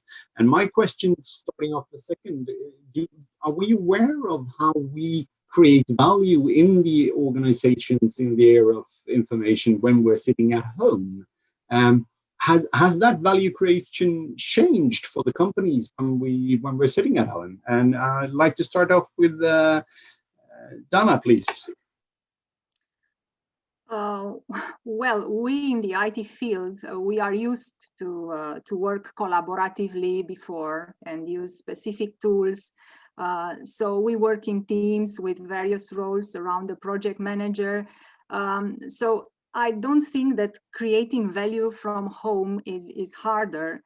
It's just a matter of adaptation and flexibility. For us, working from home meant to work more on adopting an agile approach with short meetings in the morning, in the evening, and to empower more the middle management, the managers. As I said, the small teams, we organize in small teams around the project managers, although we are in a matrix organization. So you could work 1 week to 1 PM and another week to another project manager in doing different tasks. But we have empowered more this manager and make it more agile to collaborate.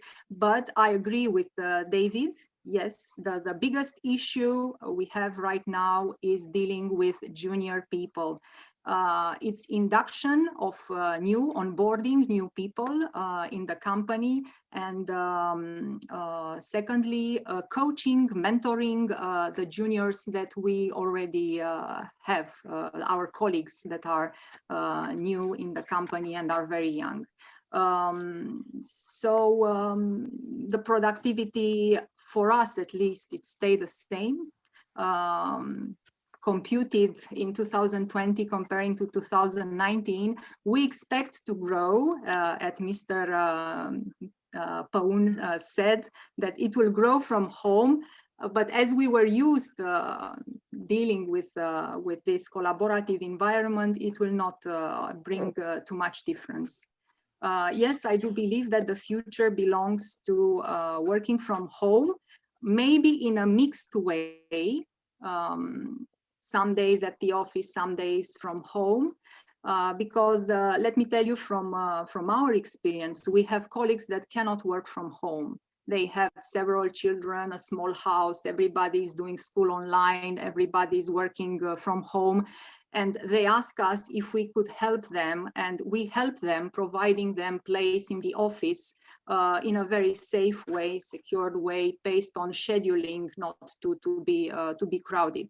So yes, we can judge from one case to another, but the tendency is from working from home, at least partly. Thank you very much. I think I would like to introduce have Javier's thought on this, because I feel after a bit of a year, slightly over a year sitting at home, the thing that's really slumping right now is innovation. How do we collaborate in order to create value? And Javier, as someone working with or being dependent on innovation to a large part, how do you see, will there be a slump in innovation now and until we get better IT support? Well, from my point of view, I think productivity, innovation, and creativity highly depends on the happiness of each individual, let's say. So if we succeed to provide our employees a state of mind, a state of work in which they are comfortable with, regardless if it is online, offline, at the office, a mixed approach, they will be productive and they will be creative. So the challenge now in this situation in which we are somehow forced to be 100% online most of the cases would be making sure that everybody is comfortable with this situation. As Dana was saying, for some employees might be difficult to concentrate at home as they have their children there and a lot of noise or several people walking around or whatever. We need to make sure that there is an alternative for them, either at a safe office, as Dana was explaining, or making sure that they have the tools to do their work. And also changing the way we are unfortunately managing things these days. So it is also something that everybody is saying, that online meetings seems to have picked up. So we need to also to make sure that we do these online meetings just when necessary. And this is something we as a company doing remote working for several years now is something that it is somehow well implemented, let's say, but making also sure that you have still time to devote to everybody. So as managers, we need to make sure that even if our people is working from home, they feel that they have close contact with you. So you need to do this trade-off, making sure that everybody is have time so that they can be productive and do the things they are supposed to do, but still engage with them on a daily basis or a weekly basis, so they feel they keep this contact with you. And I think this is the future, because at least for large companies as ours, for instance, our team is scattered through 7 different locations in Europe. So it makes impossible for us to be in human contact with everybody. We can be once a year, twice a year, something like that. But we need to keep this human contact as close as possible through dedicated telcos or whatever, or follow-up meetings with everybody, so everybody feels part of the same team. Thank you. And yes, Professor Wallum, I saw that you were on the rise there, but we have the tools to make us more innovative. Why aren't we using them in a broader perspective in the companies? I mean, there are the technical solutions to be able to work perfectly well together. Well, I suppose from I would say, actually, I was going to ask Javier a question actually about his broadly distributed team and whether or not effectively it operates in a. He mentioned that they come together physically every so often, and then stay remote apart from that, and whether or not he would say that the path of innovation then was more sort of like, a rapid rise after a sort of face-to-face brainstorm, flattens off while everyone's sort of then working on that idea. And I'm trying to work out with my fuzzy background how to show you my hand at the same time. And then another rise when there's another face-to-face meeting, and then another flattening off. Because so one of the things I've noticed is that the tools at the moment, you can't replicate really that standing in a room with a whiteboard with 3 or 4 people really hammering an idea out. Yesterday, for example, with 2 of my colleagues, we were brainstorming how we were going to take some data from one of my research projects and formulate an academic publication. So, and we did that by the fact that, you know, I came into Oxford, one of my colleagues came out from Abingdon to Oxford, and we stood in a room, masks on, 2-meter social distancing, honest, and you know, really brainstorm the idea on the whiteboard. And that rapid fire idea generation, and how, you know, and that was myself to, you know, 2 more junior colleagues.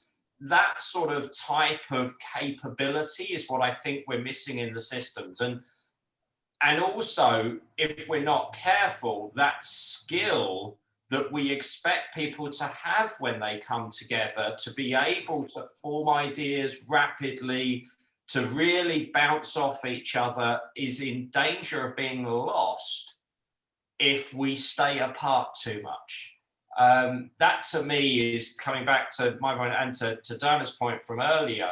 You know, our young colleagues, you know, are going to need a lot of help and support. You know, Piana mentioned changing jobs. I had a research assistant who didn't see the office for 7 months, the first 7 months he worked with us, because he arrived 2 days after lockdown started here in the UK from China. So I think, you know, that's the one, and I'd be really interested in how they manage their innovation, and particularly that quick fire development process, or whether any of the other panelists have mechanisms.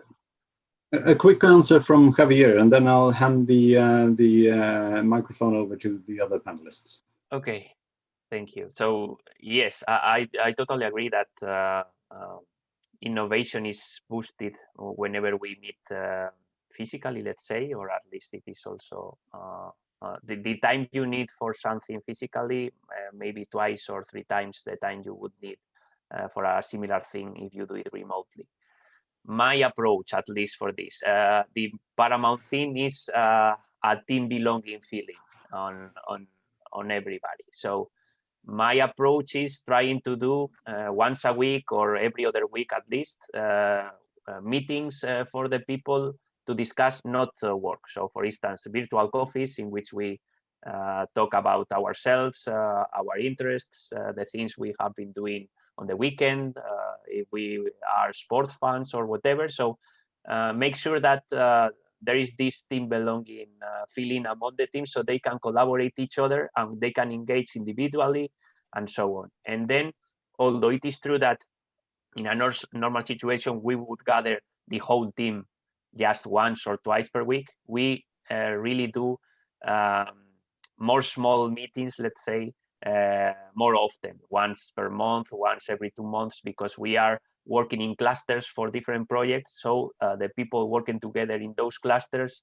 usually get in touch more often. So they can boost this creativity and innovation more often face to face rather than the whole team. And these full team meetings are just for team building and also sharing ideas and making sure that everybody is aware of what the others are doing and these kind of things. But yes, we need to find the right balance between the benefits of having everybody in the same room and the benefits of having everybody at home.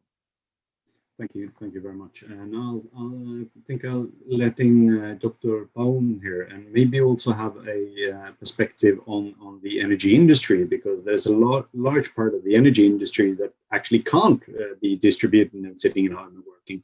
And how's that relationship working out for the energy industry? Yes, thank you, Tommy. The question, it's there since a long time, I would say. If I may start with some examples from our energy association in Romania, which is acting both in Brussels since more than 10 years now, and in Bucharest as well, representing the interest of the electricity sector in communication with the European institutions and national institutions in Bucharest. The association is representing most of the energy and gas transport and distribution critical infrastructure, and all utilities, all members are fully aware of the challenges. What I can say is that the current challenges can be turned into opportunities, and those opportunities are just the result of the innovation and the creativity brought by the teams working remotely or in the office from time to time. As we can all understand the need for a mixed solution here. Critical infrastructure, if I may refer to, in the power sector was among the latest domains equipped for switching to work from home conditions. And the critical infrastructure's ICT systems were designed isolated for cybersecurity reasons. We are, as I said initially, actively involved in cybersecurity projects in the power sector, and we managed to identify solutions together with our partners, European partners in consortia, regarding the protection of, for example, electricity distribution and transmission grid against cyber attacks. During this pandemic, we managed to still progress in the pilot projects, and we have a full package of solutions now addressing the protection against cyber attacks of electricity distribution sector, which is more vulnerable as the grid is very much exposed through the meters, for example. To bring one more idea, which was initiated this morning by the European Commission representative, I think the cooperation between the European institutions and associations, mainly in electricity transmission, like European Network for Transmission System Operators, and the newly created EU DSO at European level, it's of crucial relevance. The communication and the cooperation amongst those partners will for sure be at least at the same level of importance as it was so far. Yes. The development of the distribution, production and open market along with the work from home conditions also impose redesigning the ICT infrastructure. And I think there are plenty of opportunities here as well. Thank you very much. And I think I will start concluding this segment, because we've heard now that there are certain challenges with working at home. There's challenges for our work. There's challenges for how we connect into the energy systems with how it is designed. But I would like to at the end hand the mic over to Loris, because you have a double challenge here. You have both to take care of all the personnel that are sitting at home with their own, maybe even with their own devices and being connected and with their own home network. But also at the same time, you and your colleagues are also distributed trying to solve this situation. Could you please elaborate on the challenges for you and your team, Loris? Yes, we had really challenges at the beginning of the pandemic, because not every people could work from home with a laptop given from us. So we had to make their device secure, the more possible secure. But also we had to train these people, make them aware of the risks of cybersecurity of working from home, because people working from home can be more vulnerable to threats than with respect to working in the office.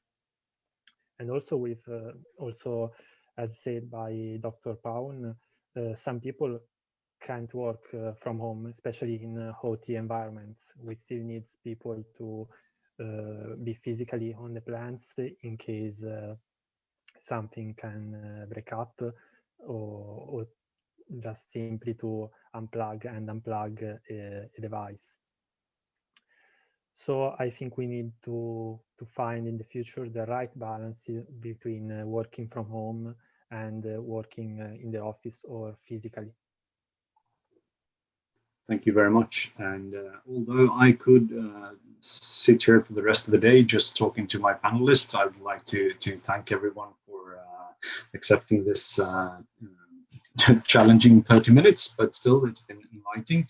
I'd just like to try to summarize some of the thoughts that we've heard here so far is that there has been not only a challenge for the individual co-workers, but also for the organizations to change fast enough and to see the management perspective of everyone working at home.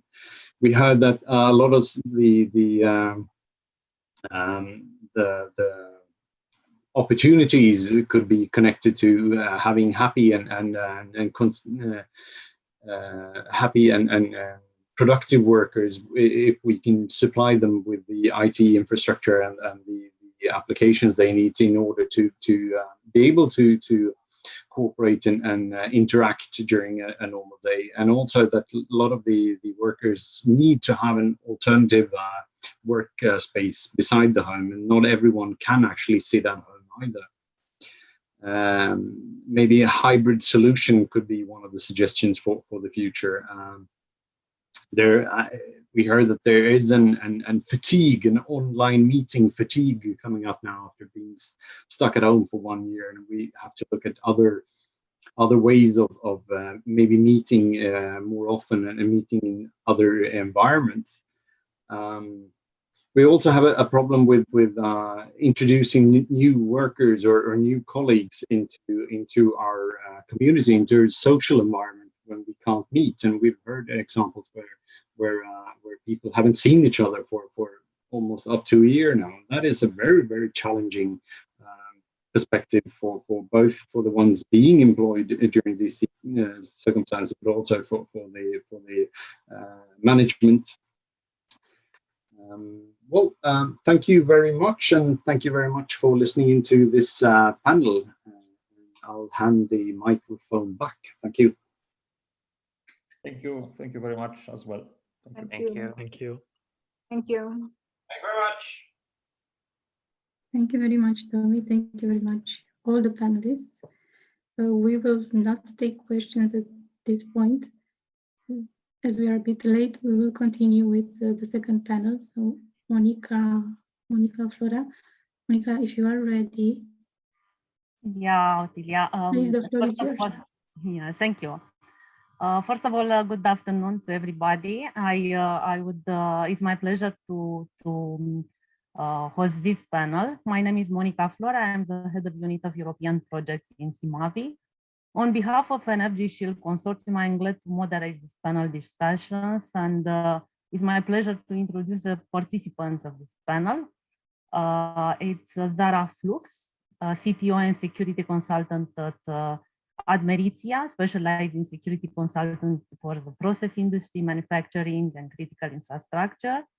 We have also Matthias Rohr, business development manager and management consultant at PSI Software, focusing on operational management, field force management, and cybersecurity. We have Dan Câmpan, general director at SEPT Romania, with strong experience in supporting European institutions, national competent authorities, and large industry actors in defining and implementing their cybersecurity policies. And we have also Massimiliano Massi, IT security architect at Autostrade per l'Italia, specialized in the security of the intelligent transport systems, and also Matteo Merialdo, manager of security research and development projects at REA Group, and also technical leader of Eco Horizon project. I'm very glad to have you here. And as you know, we launched a survey 1 month ago to address cybersecurity awareness. Preliminary results show a high degree of cyber awareness, but also show vulnerabilities and negligence when it comes to having information at hand. For example, keeping browsing history and using US drivers. Participants show a certain degree of awareness when it comes to security of personal equipment, and the results are consistent with the self-assessment from the first question of the survey. More precisely, how do you evaluate your level of knowledge in cybersecurity? The majority of the participants indicated moderate level of knowledge. We know that awareness is important and compliance is critical. And as most of us work from home, and it was discussed in detail in the panel before, both vulnerabilities but also responsibility turn to the employee now working in a decentralized home from home. Coming back to the topic of the discussion, I would like to remind you about an incident, because it's about the latest incidents targeting critical infrastructure and how they can impact and the design of new technologies, business models, and policies. The incident was called Solar Winds and happened in early 2020 and targeted the companies that sold the network monitoring system used by US companies into federal government. The hackers added malicious code into the update system, making all clients personally install the malware. And we saw that hackers have started to infiltrate into the supply chain. Attacks become more sophisticated and more time and means are invested. On one hand, do we have a common understanding on what is and what is not a critical infrastructure? Do you consider supply chain as critical infrastructure, considering also the latest development and changes pushed by the pandemic situation? I'd like to have your opinion on this, and I'm come back now to the panelists, and I would invite Dan Campan from Cerro, if he's still here, because unfortunately he will need to leave soon. I'm sorry, but it was a delay in our timing. Again, sorry about this.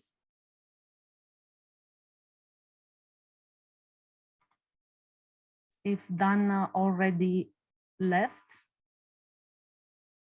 I don't know if he's already here. I will kindly invite Sarah to take over, and Sarah, the floor is yours.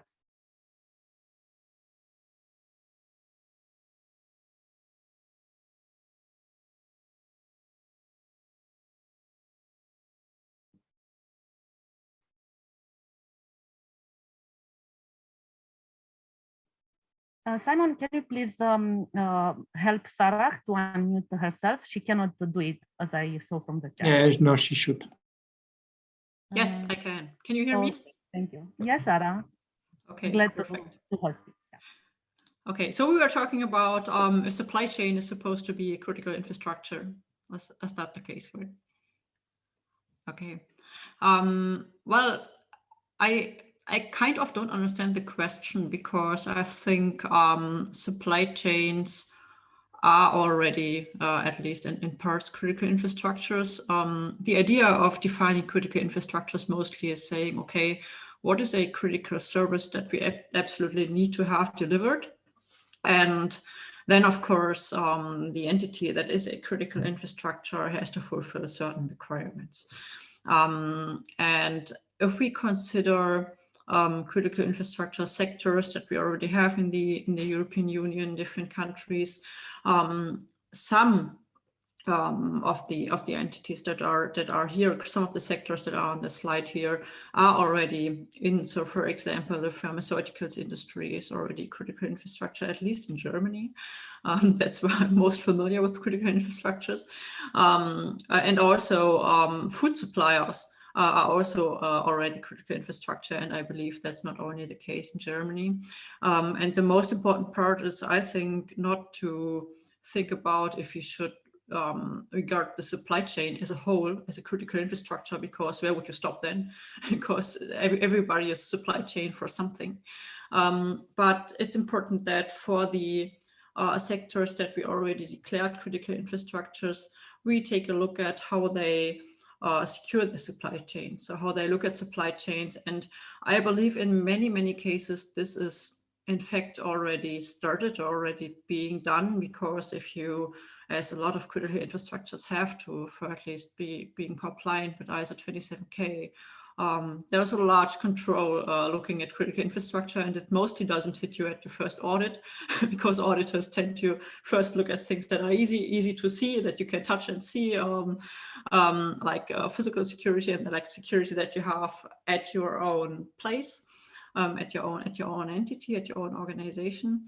But then in my experience, at least, I'm not an auditor, but I have been part of many critical infrastructure audits. At least in the second time, auditors mostly ask about, okay, what are your most critical, how's your supply chain? What are your most critical manufacturers or vendors? And then they do look at those. So it's not like we totally leave that out in the critical infrastructure discussion. We just don't say supply chains are a critical infrastructure, but the solution to the critical infrastructure discussion is not always declaring everything critical infrastructure by itself.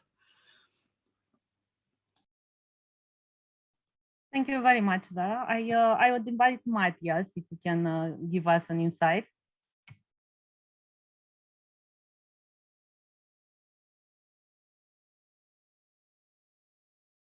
Matthias?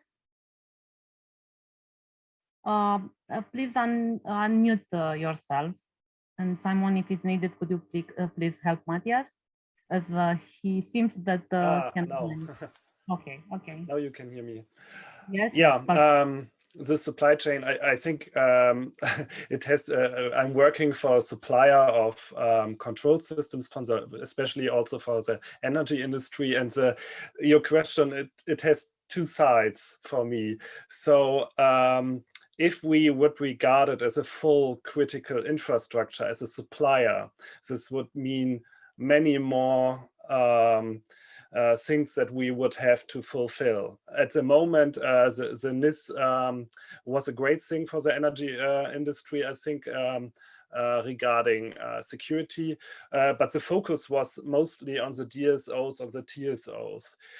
There was some implications on us, but it's not enough. So I would say we need much more, and especially the SolarWinds hack showed that suppliers can be very critical things. Like I think Department of Energy was, for instance, affected in the US, and we need to come to get the vendors of parts of the daily business, the critical component vendors, into the picture.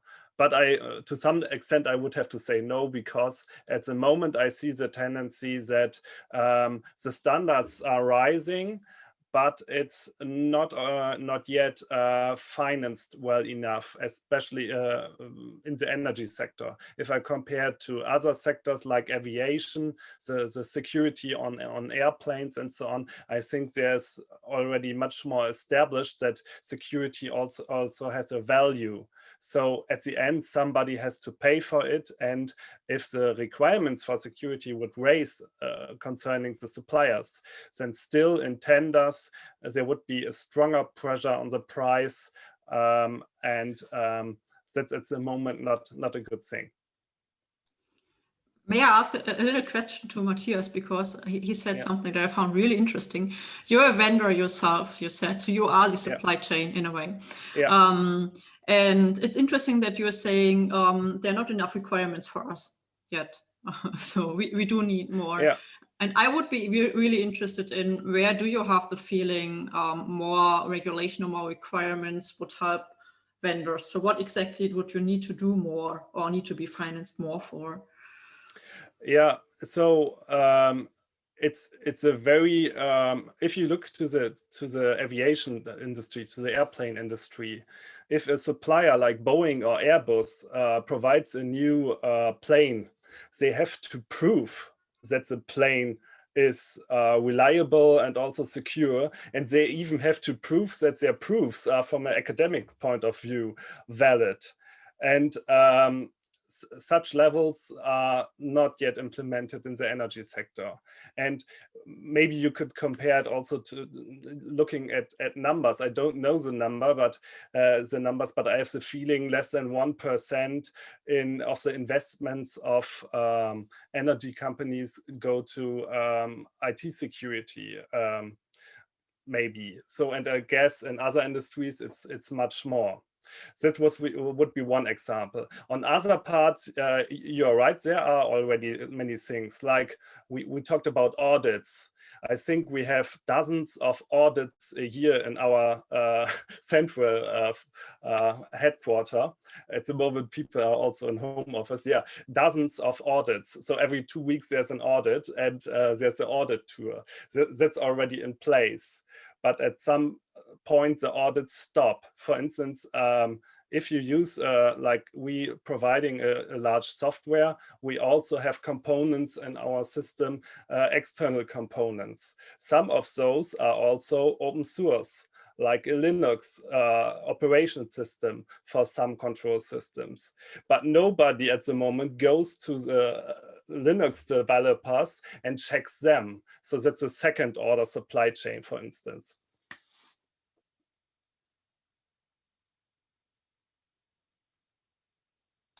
And I mean, I don't want to hijack this just because this is interesting right from the start here. If there would be anything that you could wish for, how to prove, so how manufacturers should prove their security, is there something like a favorite standard that you would like to being held against? I have no short answer to that, but it needs to be paid as well. And we need strict standards, because if it's somehow volunteer work, then some vendors, they will just claim we are very secure and we make a nice tour through our They already building. are. Yeah, and other companies which are more serious about risks, they will lose it in tenders. Control systems are sold in tenders, and there's a high focus on the price. Agree. Thank you, Tarak. Thank you, Matthias. I will invite Massimiliano to share his opinion on the topic. So I hope you can hear me. Yes, Massimiliano. Okay, so I just wanted to follow up what Sarah and Matthias was just mentioning. So actually, it's very important. So take the healthcare sector, for instance. When a supplier, an IT supplier for the healthcare sector, they need to push a new thing in the supply chain. Actually, it's compelling to follow a standard, follow a kind of certification, and the way how they do it. Okay, it's well established, at least from an architectural standpoint. I try to explain a bit better. So if you want to sell your product, your device, or your IT system within healthcare, you have to follow some community-driven test events. They are for free, the standards are open, and everything is clear. So the tenders, they simply define the architecture, and there is a product registry in which the supplier can refer to, and even the project owner, they can refer to and select vendors, and just checking their testing. This is not a certification. It's not going towards the Cybersecurity Act, for instance, in Europe, but is an easy way to prove their security and compliance with the standard. And much more important in the healthcare sector, where availability is compelling, is the interoperability. So you need how to prove your interoperability, because you passed yearly such huge events and open for free. The test results are open to everyone, and that's actually a good point for a possible answer to the discussion that you were doing before. But there is also another, let's say, threat to the supply chain attacks that are rising and rising. And I think, and I may be, let's say agile, okay? Agile development for supply chain, for critical infrastructure may pose a serious risk because for instance, especially in Scrum, when you need to deliver every 2-3 weeks something, a new function, a new functionality, then actually the test that the security test that you actually do over the new functionalities that you allow are mostly automatic, and then you risk to lose and to weaken the security of a supply chain. I think there is even a European project studying that especially for SME, which are selling their part of supply chain for critical infrastructure. So definitely agree with what you said up to now, and yeah. Thank you, Massimiliano. I invite Matteo if you can share your opinion with us. With pleasure. Can you hear me? Yes, perfect. The floor. Okay, very good. So I have to say that the last comment from Massimiliano was very, very interesting. And I mean, that's one of the reasons why the rovers on Mars, they use a proprietary operating system, and they don't not based on Linux and other things, except the helicopter Ingenuity. And so that's very interesting, Massimiliano. I mean, with the automation of the supply chain, the DevOps environments, etc., in software development, that definitely, I think it can become a threat if we model the list of threats for supply chain. So for what regards the question, I will try to keep it short because I think we are running quite late with time. I'm not sure that we can consider supply chain as a critical infrastructure in itself. They have a very strong sectorial type of influence, but also transversal.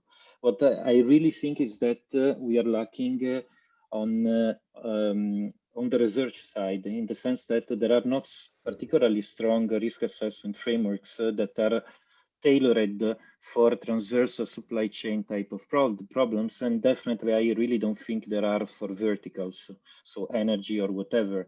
I know that ENISA did quite some interesting work on IoT, etc., but I really think that we should come back and we should put some investment in order to really extend the frameworks that we have right now in order to be able to cover also this aspect, which is covering multi-sector, inter-sector. I mean, it's really a huge type of problem, but definitely we need to go there because this type of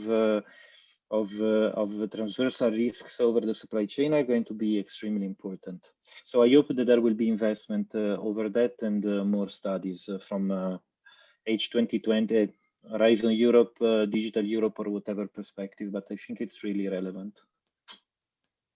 Thank you very much, Matteo. And now I'd like to continue our discussion, introducing you to another incident that was back in 2009, Stuxnet. A virus was introduced into the LAN of Iranian nuclear power plants via USB, and it targeted the Microsoft Windows machine and networks, also compromised PLCs that are directly connected to the centrifuge motors. The virus caused a fast spinning of the centrifuge, and this way destroying them. How we can protect against such attacks, and what measure are we able to take nowadays if we take into account the latest technology developments? So more precisely, how to design the system to avoid spreading the compromise from information technology to operational technology infrastructure. I'd like to have your opinion on this, and I will invite you, Zara, if you can comment on this. I have the honor of always speaking first. I'm not sure if that's a good thing. Anyway, I'm not sure, or I don't really like to say, okay, we've got a problem like Stuxnet, and what is the one security control that you can take in order to avoid that? Because the simple answer will always be nothing. Because you will see when you see that, because it's also what you had in the surveys. The entry point for Stuxnet was a USB drive, and the entry point for SolarWinds was the supply chain. And what shows that what shows us is that no matter what controls we have, if you really want to, you will always be able to break them, because if we're all aware and we don't plug in USB drives anymore that look malicious, then we still have software that is distributed, and we still have a supply chain, and we can't really cut off our supply chain in total. And the most secure system you can have is always a system that communicates with nobody and no other system. But then again, that system is pretty unusable. So there will never be that one control that helps. I'm not a big fan of starting with what kind of security measure would you recommend against ABC, because there's really no right opinion to that, or no right solution to that. And it's also, we're starting at the wrong point, because we're starting at the solution side, whereas we haven't really talked about the problem before, right? So you can't really say the solution for any security problem is never product A or product B, and it's never even type of product A or product B. So it's never use a Fortinet firewall. I'm not thinking it's Fortinet, it's just because it comes to my mind. And it's never use a firewall, but it's always, what kind of problem do you have? What kind of risk do you have? How bad is it if you're broken, and what are the alternatives you're having? So I don't think there's an easy answer to, never ever, to what is the most efficient security control.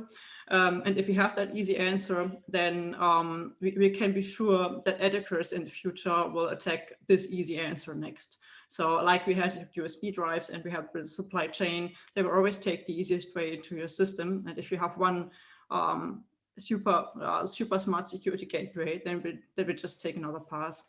It's just how it works. So if people ask me what to do, how to defend against, maybe not the not Secret Service and Stuxnet and things like this, but at least the normal threat, the normal level threat you have is, well, first try and get your system that you want to defend on one page, really just one page, and start thinking about what would be the easiest way to get in, and then think about what would be a good way to defend, because mostly it's really just a matter of logical thinking, and you can do that if you understand the system, but never ever fall for you have to do this or you have to do that and you have to buy this product, because it's never ever a solution. Well, thank you very much, Sarah. And I don't know if someone else from the panel want to comment on this particular, let's say, case. I don't know, Massimiliano, Matthias, or Matteo, please. I think that. Go on, please, Massimiliano.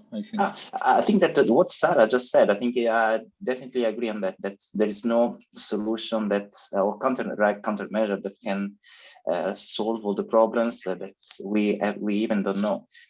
So I would just add another thing, that having the sheet of paper that Sarah was suggesting here is, if you add to that a simulation of basically what we saw before, and you give a systematic overview of all the assets that you are trying to protect, for instance, using an enterprise architecture, as we saw in the past presentation, like SGAM or RAMI for Industry 4.0 components and industrial IoT, that would actually give at least some idea to what are you protecting, and then start doing a risk-based analysis of the assets. Thank you very much, Massimiliano. Matteo, if you'd like to add something. Yeah, basically, I completely agree with what you say, Massimiliano. But I would make a step back, and I really think that for what regards, in general, for what regards the security of complex systems, the point should be to adopt proper security by design techniques, and which are not applicable only to software, but they are also applicable to complex systems. So, for example, we are doing quite wide projects with the European Space Agency to really build up the pipelines and the processes to make system engineering and the entire system engineering life cycle more secure. In order to do that, of course, depending on the phase of the system engineering life cycle, you have different steps to take. And for example, in the preliminary phase and the requirements phase and design phase, you usually go more with the risk analysis in order to keep the level of risk under control, and to extract a set of security requirements and security controls that you want to embed in the system. And then, of course, when you go towards the verification, accreditation, and then operation, and then disposal of the system, and then you need to adopt other techniques. So, for example, you can use cyber ranges to make penetration testing and to make testing on the run. You can use digital twins. So there are a lot of techniques that you can adopt. But I really think that security of complex systems should be taken into account from the beginning, from the preliminary design phase, where basically you can really try to see security from a wider perspective. And there is not too much in terms of framework around. So there are those initial works, but there's quite a lot to do. But that's interesting anyway. Thank you. Thank you very much, Matteo. I'd like to introduce you now another incident called Industroyer. It was the first malware designed specifically to attack power grids and was the malware used in 2016 attack on Kiev, Ukraine. The malware has the ability to target 4 different industrial communication protocols to perform network mapping and to inject commands to specific industrial control devices. Let's address now trends to be considered in designing technologies and business models that help increasing the security level of critical infrastructure. What kind of security policies have we implemented in order to enhance defense against breaches? I would like to talk a little bit and to have your opinion on this now. And I would not start with Farag, but let's start with Matthias this time.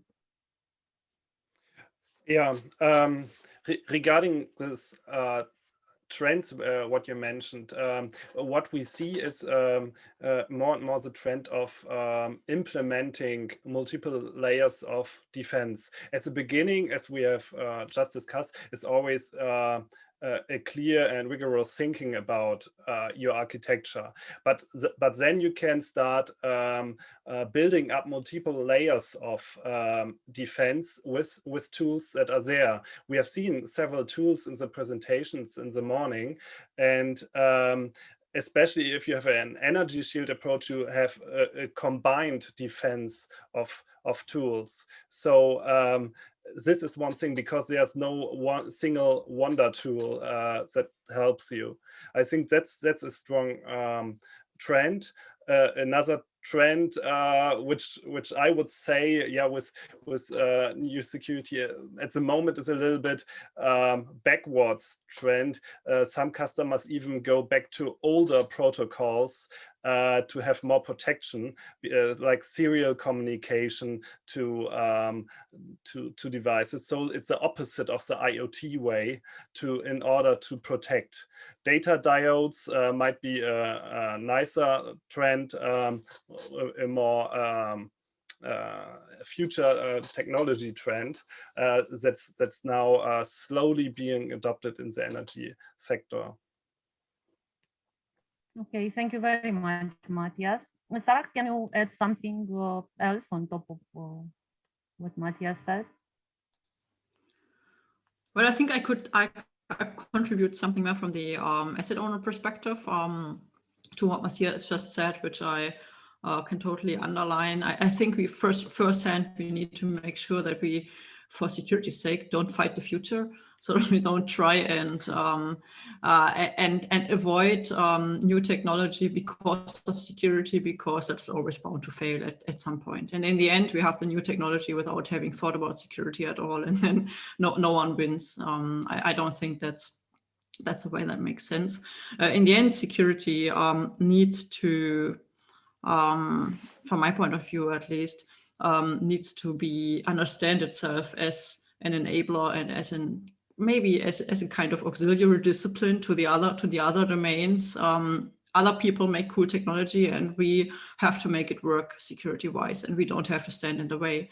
That said, from an asset owner perspective, what's a good enhancement to the technical controls that integrators and vendors can provide and do provide more and more. We're seeing that more and more, that they at least start to provide something.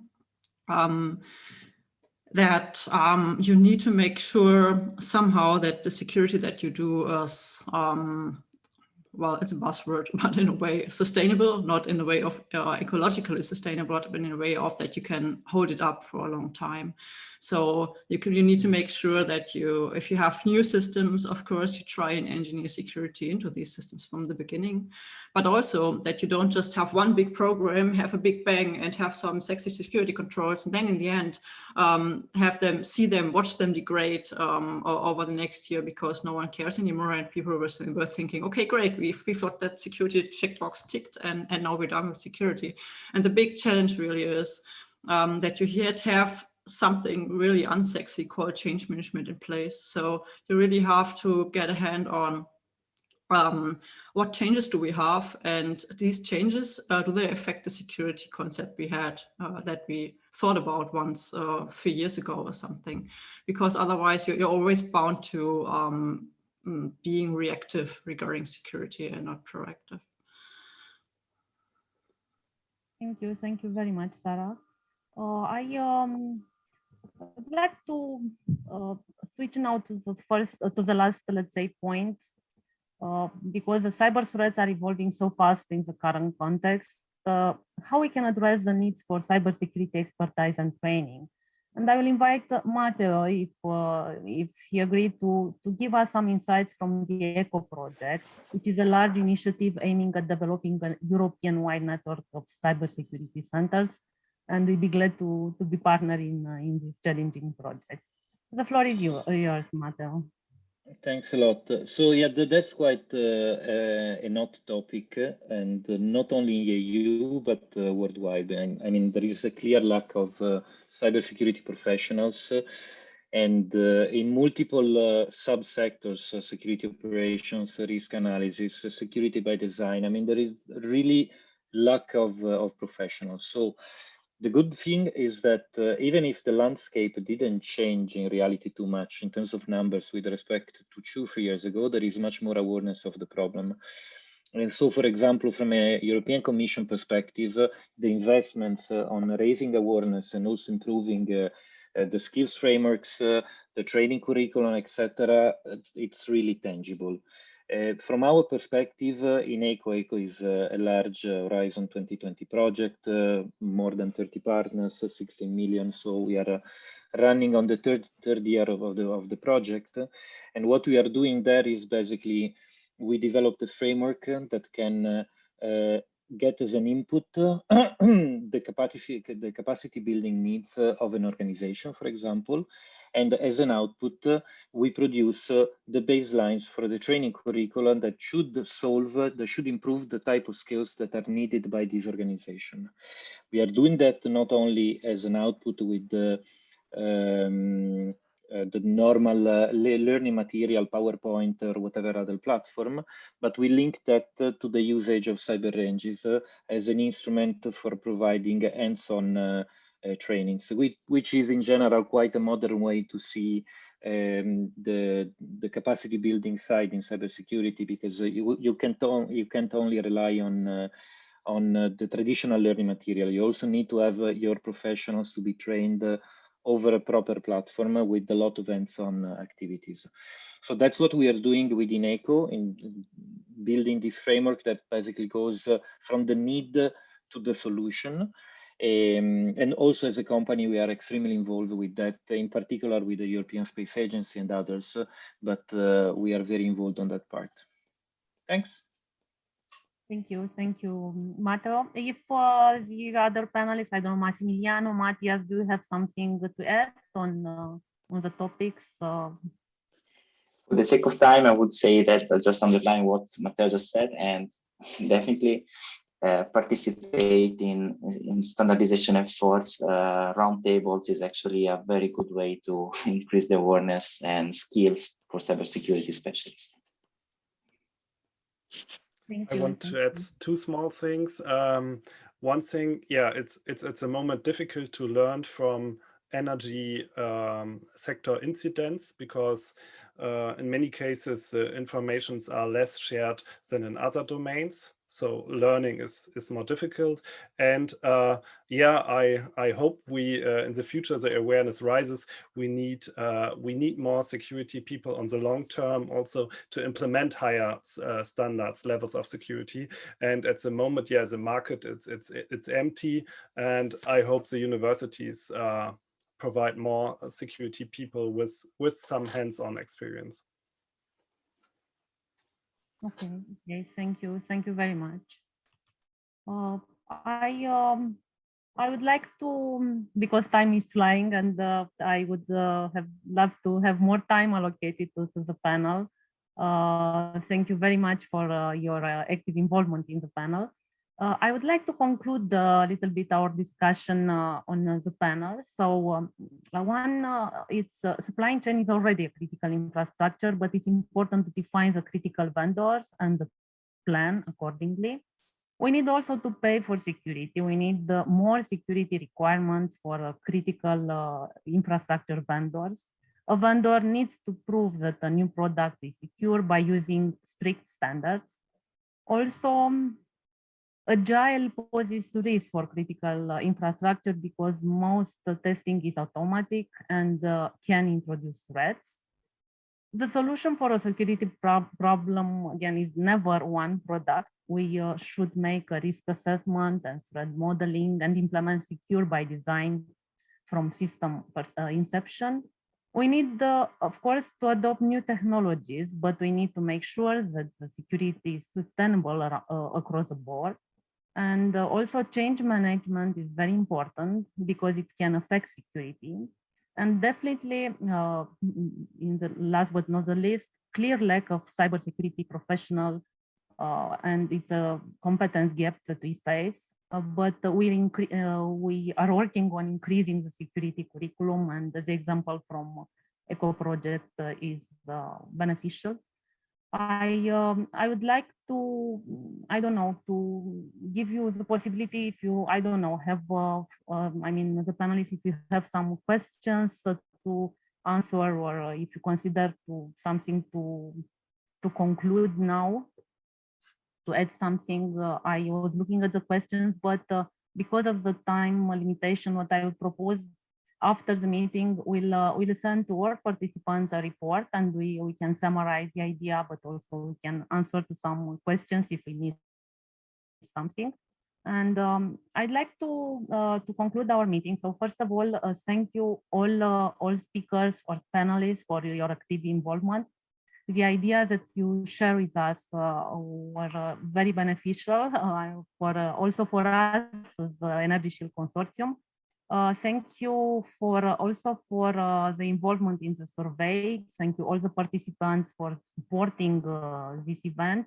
Thank you Energy Shield partners for the preparation and supporting the organization of the event. And as our project officer mentioned in the beginning, there is a lot to do in the future in terms of cybersecurity. European Commission, it's about to launch 2 big programs, Horizon Europe and Digital Europe, and the cybersecurity is one key aspect and focus point on these work programs. This is why I'm inviting all of you, if you work on this topic as us, you can anytime reach me, and we can set up more detailed discussion about new proposals. I'm very glad to host in this meeting also partners from other projects, partners that we collaborate already with, but I'm very glad, and thank you also for the other participants that I personally don't know for the moment. And I wish you a very nice afternoon, and of course, stay safe.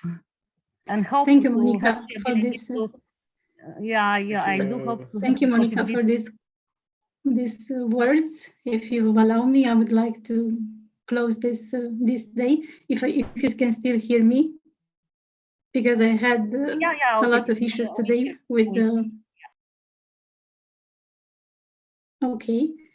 It was a journey this day, and we had a lot of audience. We are now a bit late, almost an hour after the plan. So we started from policies, as Monica said, with the project officer, went through standardization issues, regarding the critical infrastructure, and then had a presentation of the Energy Shield Toolkit, and went through the two nice panels led by Tommy Wallman and Monica Flora. Thank you all for attending this, and we hope to see you soon in other events. We will come back to you with the slides and the report that will summarize the event and all the things that were not approached, the questions that were posted in the chat. Thank you very much for your presence again, and I hope you have enjoyed the workshop.